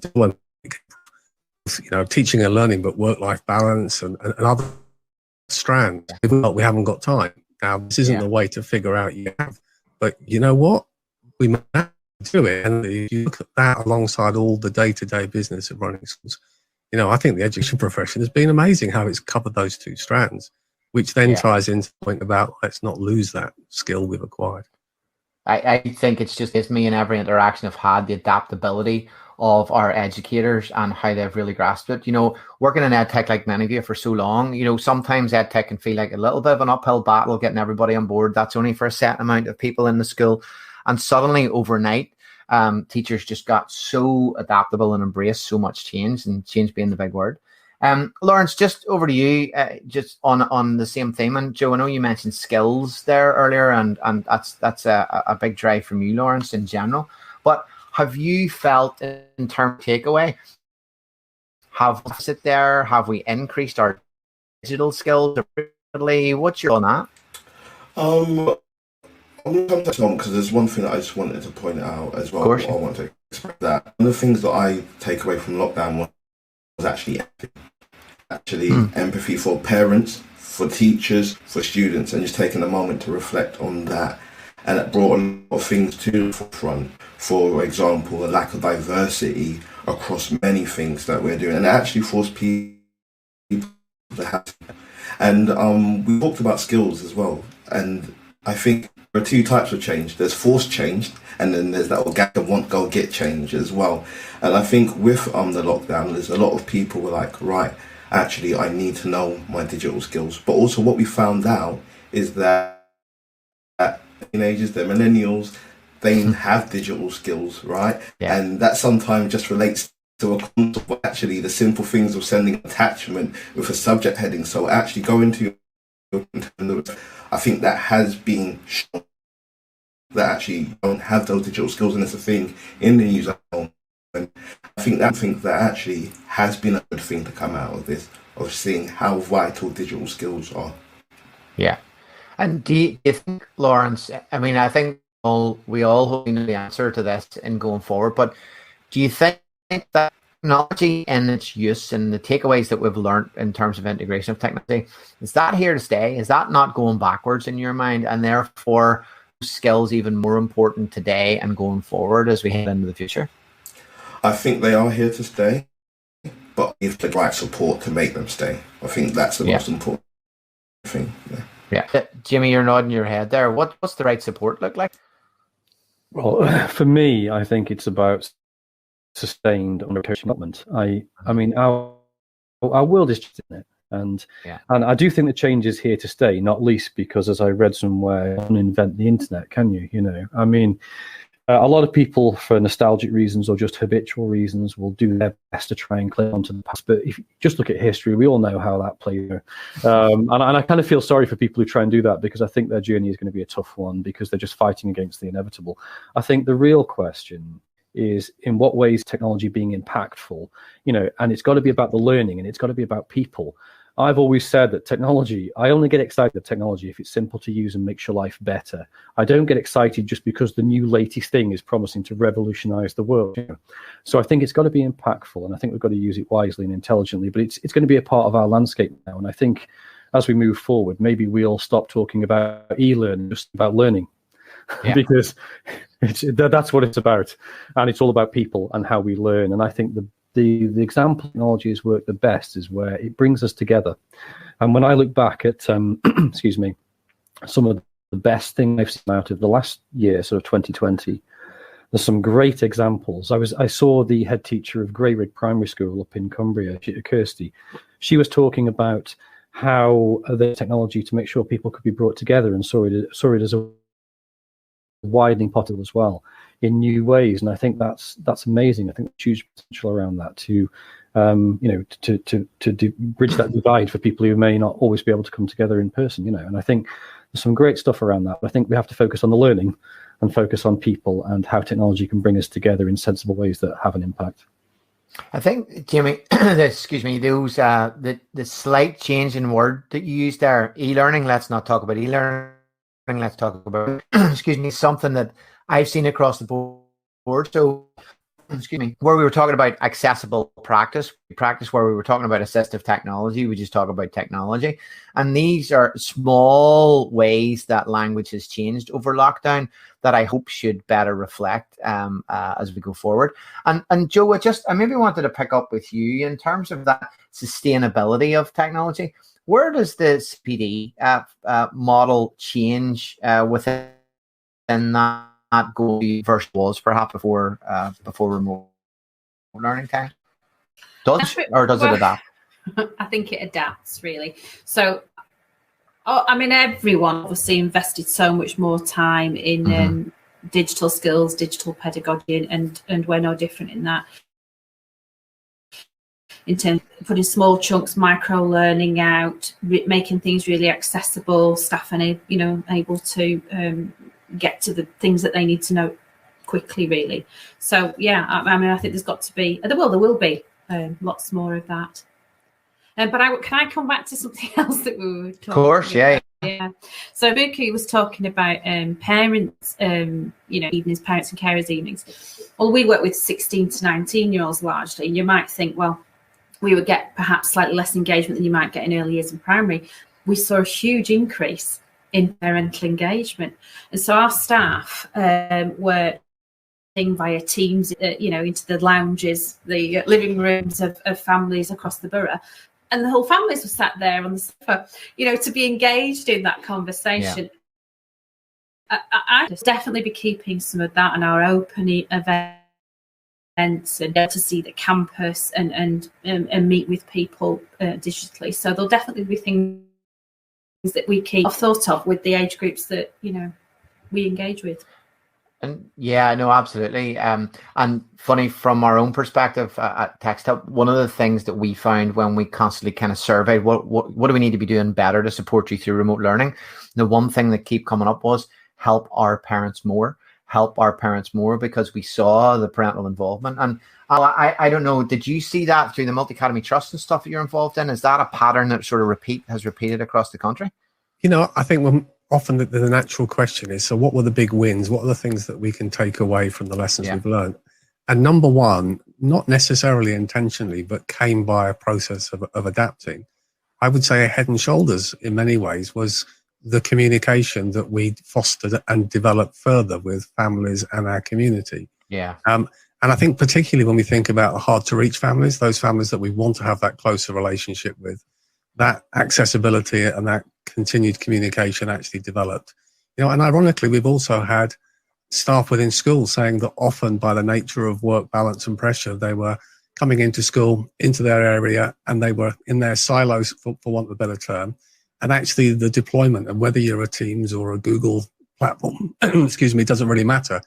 But actually they fostered not only those professional channels, but the back channels that were able to kind of support the emotional support and well-being amongst peers. And actually the technology meant that the geography wasn't a barrier in terms of developing and building that communication.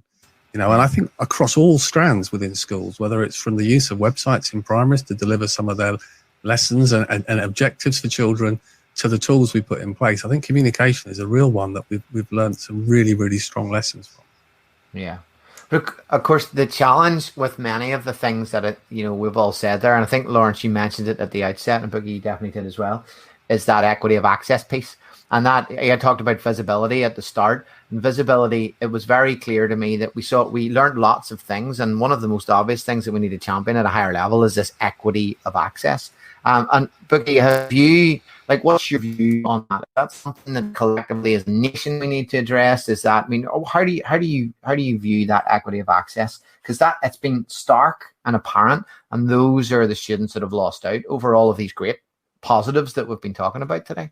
Yeah, it has to continue. And I think there needs to be a wider remit in terms of who has access to it. So this time last year, it was, year 10s going into year 11s, and there was like a criteria, but it meant that you had swathes of young people who missed out completely, who are still in the same position, as they had their teacher assessed grades and things like that. So I just think it needs to be an ongoing discussion. It's not an easy one either, but it requires investment. There's no getting away from that.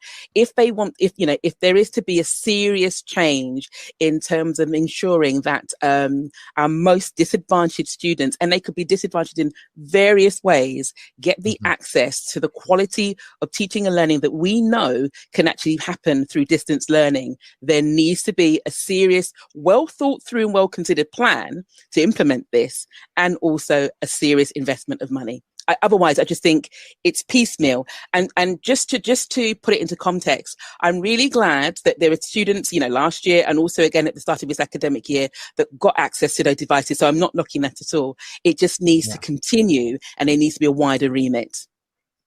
Do you think, and I'll throw this open to anybody who wants to answer it, do you think we need to be a nation that is effectively a one-to-one nation? Is the drive here that we should be providing a device for every single student in every single element of education? And I'm happy to hear from anybody on that, what your viewpoint is. Can I jump? Oh, sorry, Jamie, forgive me. Sorry. Just can I jump into that? Sorry. I think the opportunity for one-to-one needs to be there. And again, it's a massive ask, but you could do it. For example, I'm just thinking that, where you've got particular year groups or students who require it, they may need it, have devices maybe for a particular period of time, could be a year or two, that then is actually passed on to, preceding years that are coming through the ranks, so to speak. But going back to what Lawrence said about, so long as they are using it to develop those skills, obviously teaching and learning, as Jamie said, is essential. But secondary to that, but also important, are the digital skills. So long as they actually have access to users' digital skills and beyond their time in, like secondary school, colleges, university, they continue to use those skills for life, because that's ultimately what we're trying to do. I think that there's no issue with that. And therefore you could get more life out of devices that are with students or young people for a period of time, that then is actually passed on that way. Yeah. Can I just jump in, because I don't think anybody's mentioned it. For us, we were saying it was less about device and more about data.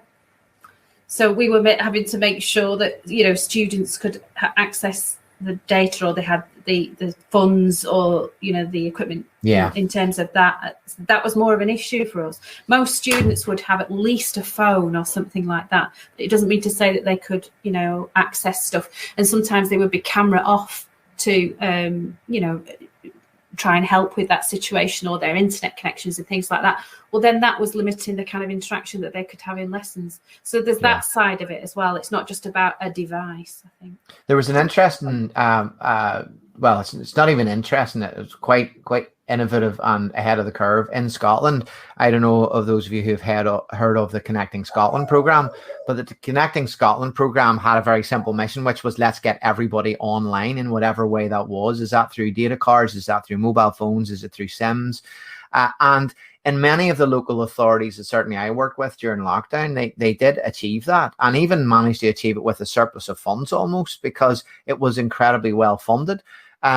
And then you've got a change in politics in Scotland, and now the Scottish Executive looking at a laptop for every child kind of process in there. And I think that is ahead of its curve. And obviously it's a much smaller region, a much smaller territory than England, as an example. But that is a vision statement right there in both ways. Everybody connected and everybody with a device. Whether that's achievable for all of us, I don't know, Jo. No, but I was just saying, but learning doesn't just end at 16, though. So, what about the adult learners? So we had lots of adult students who struggled both in terms of devices and data. That there's more spheres of learning.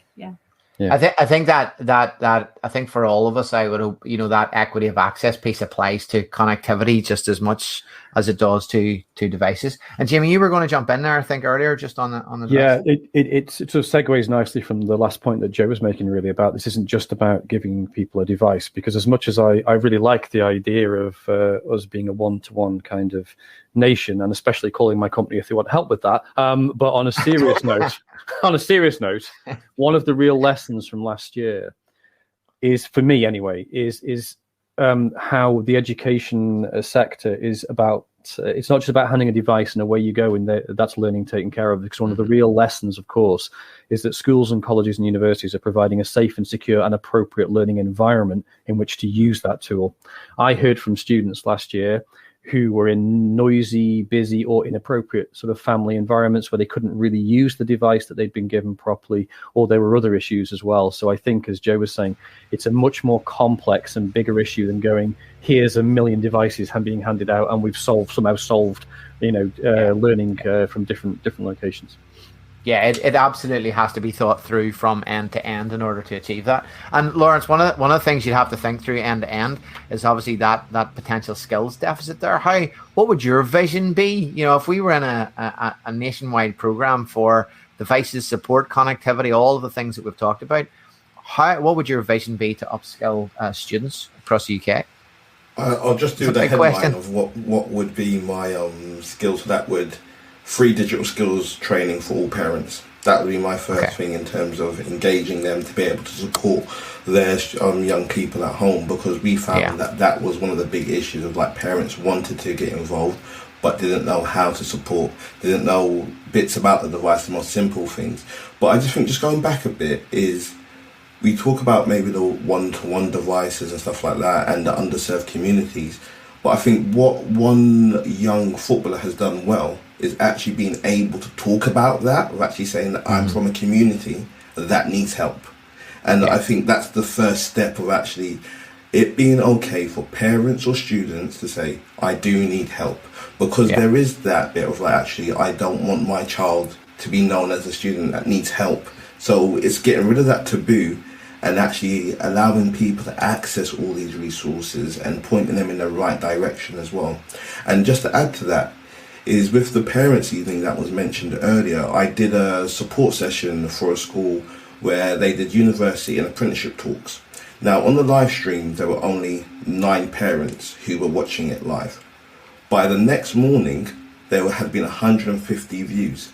So what that tells me is that parents do want to get engaged with parents' evening talks, but actually there's some things where they can't come to parents' evening because they can't get the time off work. They cannot afford to do so. So I think it's also understanding from the other flip side of that. So I think that's one of the benefits of actually having some of these streams made on demand for parents to get involved as well.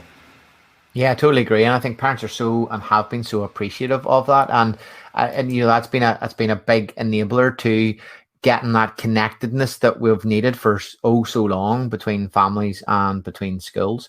So certainly that's been incredibly important. And Lawrence, do you think, just to pick up on that, do you think that one of the takeaways therefore from lockdown, or the wider pandemic, that empathy piece you talked about at the outset, has that given communities that you've talked about, individuals that you've talked about, perhaps traditionally underserved, has it given them more of a voice?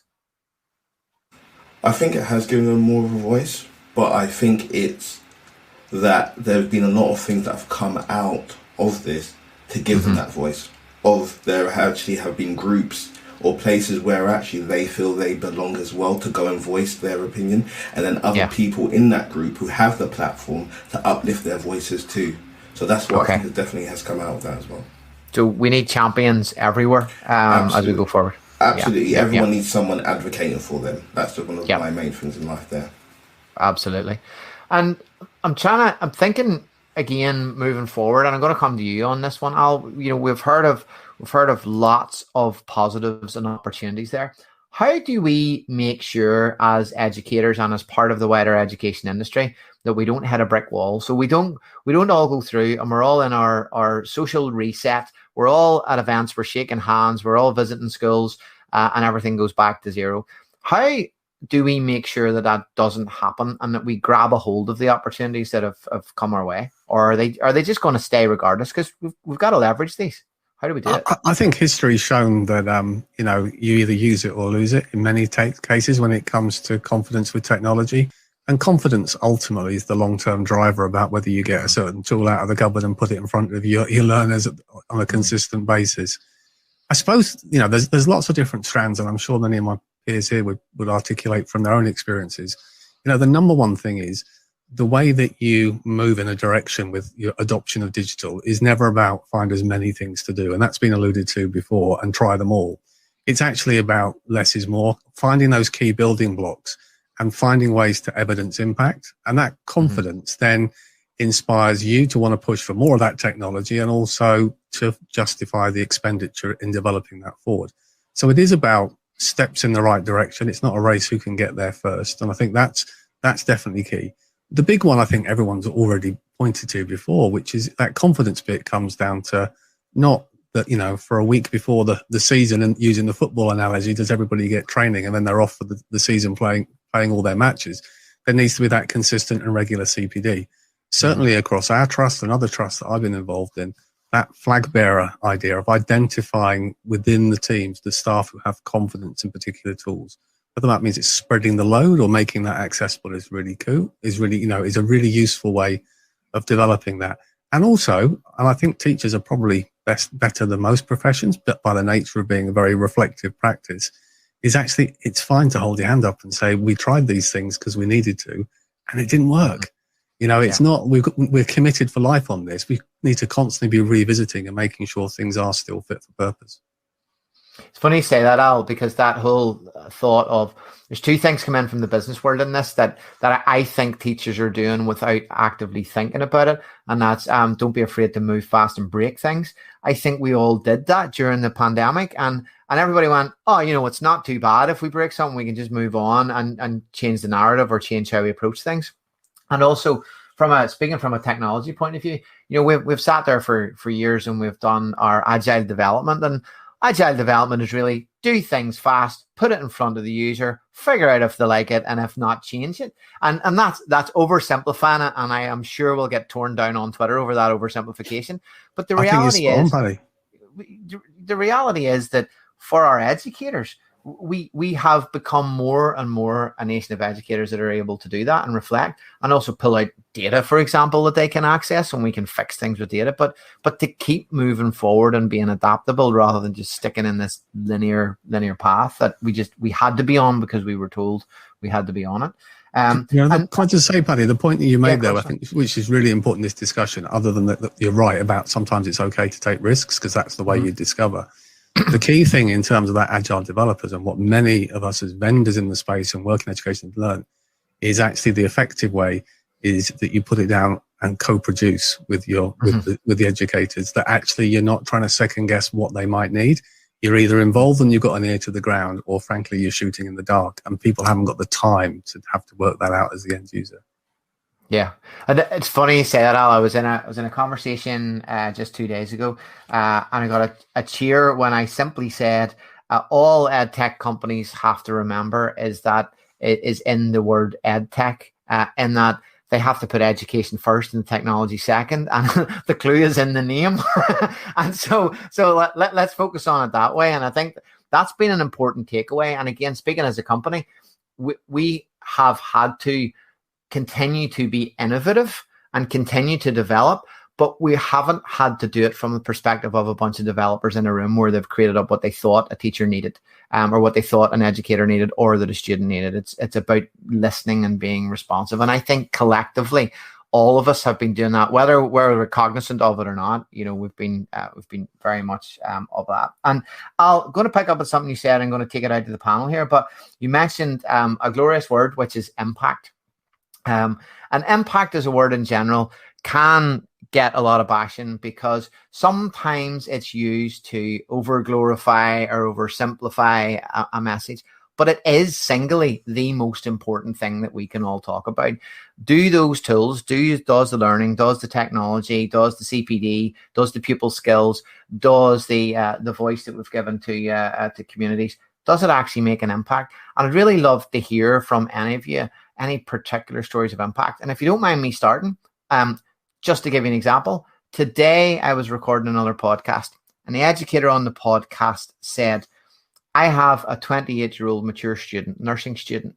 She was studying maths, and she had always done it pen and paper. And now, of course, she was doing it online. And she found one button on one tool that helped her read maths, right? Simple as that. That's all it was. And it wasn't one of our tools, just to be clear. She was able for the first time to understand maths in a clear way with clarity just by finding and discovering that one button on a Chromebook. Discovering that and having that maths represented to her slightly differently.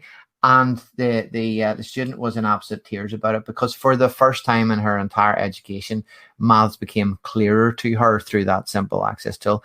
And it doesn't have to be about massive impact and literacy rates rising by 154%. You know, it does not have to be about that. For me, it's about those individual stories that we hear. And I'm interested from any of you, just of individual stories or collective stories that you've heard in terms of impact that we can take away from lockdown. Bookie, you were first to flick on your...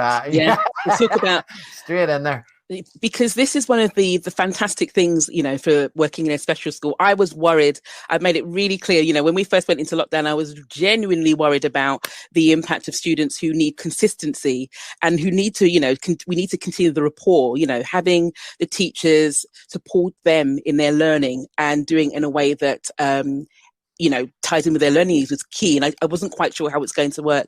And we had some of the impact we had was the fact that students could make a decision about whether they would actually come online to have the lessons with the teachers or access the resources in their own time. And that then helped to reduce their anxiety. And that's so key, because a lot of the young people, their anxiety levels are so low that it's a block to them actually being able to engage with the learning. And it was so powerful to see students who I would have described, you know, when you're teaching them face to face as quite apathetic and quite passive, suddenly owning their learning and coming alive. And I was a little bit thinking, oh, maybe because the families have been involved.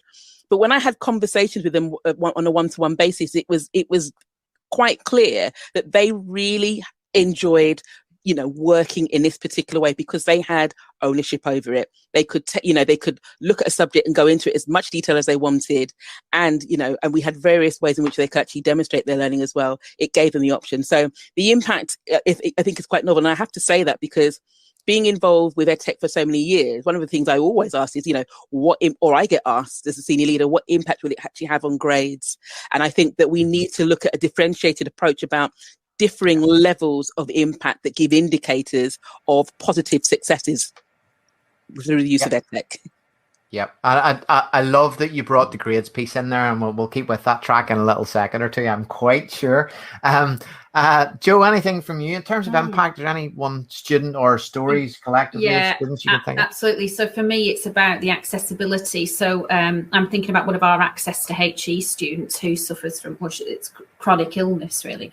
And over the years, she'd had a few false starts at trying to get through some level 3, study. This year, of course, she had the equipment. So when she went into hospital, she was actually joining us from the hospital bed, still coming into the classroom. I mean, testament to her that she was still doing it. But a simple thing that just never happened before. Now she will finally gain that qualification this year. So for me, it's about accessibility. Yeah. Definitely, I would love to add to that as well. I think even myself, it's got me thinking about going back into teaching, because now I can work remotely now. It's proved that it can be done. There's not that massive taxing on my body to say, oh, I'm missing a lesson, I'm doing a disservice to the kids, So I'm thinking of going back in part-time. But I think the big impact that I received during the lockdown was the careers fair that I ran last year. Now, it was done in 2 weeks. We put it together in 2 weeks. But the response that we got from some of the students and parents tweeting me, DMing me, was just amazing in terms of that. My daughter never really engages with this. She wakes up every time, she's a school refuser, wakes up every time at 9 a.m. and is on the stream. And she was asking so many questions left, right and centre. And that gave her an opportunity to engage with people, professionals, that she might not have got the opportunity to do so if that was a face-to-face setting as well. Amazing. Jamie, any stories from your perspective? Yeah, there is. I think the one that probably springs to mind is a relatively recent one. A young chap called Jacob, who's a student in a very large college group called RNN.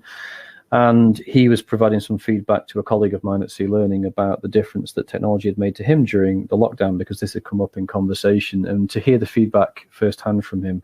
And he's a student who's had a lot of additional challenges, if I can put it that way, in terms of access to learning. He's got a lot of additional challenges. But the technology, because it was platform agnostic technology, it just worked on any device, and it enabled him to still connect with his peers, even though he wasn't in the college necessarily all the time. That social connection made a profound difference to him, and to hear how grateful he was to have that tool available. It makes you wonder what it would have been like in 2020 if we hadn't had those tools available. And just by way of a couple of final comments from me as well, just going back a couple of steps into things that we were discussing, because we mentioned about impact. And I wonder how much of these wonderful things that have come out of like some of the good impact that we've had from 2020 would have happened if we'd had to have evidence of it in advance. The reason I say that is because often when we allow impact to become the dominant focus of our thinking, it can actually kill innovation stone dead. Because innovation by its very nature requires uncertain outcomes, which means you have to be prepared for things to go wrong. And I think one of the great things for me about 2020 that I will always look back on, and I think as the years pass, we're going to look back on 2020 very differently, maybe, to having just gone through it. But I think one of the best things for me was the exemplary way that educators across schools, colleges, and universities dropped all egos and dropped all sense of competition and came together online in an unprecedented way, sharing resources, connections, helping each other in a way I have never seen in all of the decades I've been working in and around education. I think, yeah, Jimmy, the term sharing good practice just took on a whole new level during the pandemic. Like, that's what it was supposed to be like, and it really was. And thankfully, it continues to be. And I think there's lots of platforms have sprung up around that. It's also interesting that you say about that. Would these tools have been adopted had there been evidence of impact? And for those of you who know me, you know, I work for TextHelp, and there's many occasions where you'll talk to a multi-academy trust or a school and they'll say, okay, but what percentage does your tool improve the literacy rate in the school? And I'll go, well, recent reports say 3.4%, and the stats will be there. And that was pre-pandemic. See if you analyze use of, say, an accessibility tool, it doesn't matter whether it's ours or anybody else's, and you're able to show actually just by giving it to them during the pandemic, see those few people, those few students, those 5% of dyslexic students you thought you had would only ever benefit from this particular tool. Do you realize that actually 60% of your students started using this tool without you prompting them, without you asking them? And they must have. Students, I don't know in your experience, guys, but students in my experience will only use things if they're of benefit to them. They won't use them for the sake of using them. If they get something out of it, they'll use it. And if they get help and assistance, they'll use it. And I wonder, just maybe finishing off on this point with Al, and reflecting on what Jamie said there and what I've said, do you think that has changed that adoption rate of tools? Do you think, and we talked about it earlier, you know, our schools that you're working with are multi new things going forward? Depends. There's never one size fits all, and different schools are at different points in different departments. I think what absolutely is the case is, for the right reasons, people went out and embraced a lot of solutions, March, April last year, particularly, for all the right reasons to try and deliver. Some of those worked well, some didn't. Now that partly is a reflection on the edtech sector, which is sometimes the glossy brochure needs to have a bit more substance behind. And I think it's that co-production and that kind of setting expectations, because for tools, they're simply a facilitator. So we're measuring impact in terms of time, and as Jamie alluded to, in terms of engagement. In other tools, we're talking about direct impact on actual learners. And I think one of the risks is not to become too prescriptive, because, you know, I, like many on Edufuturists, you know, I think the UK's got a really vibrant edtech sector. But if we force it down the path that until you can prove it works, you can't use it, well, how do we foster those startups? How do we foster those teachers that want to step away from the classroom and actually take and create new solutions? we've got to find that happy medium that means it works for all. Yeah, absolutely.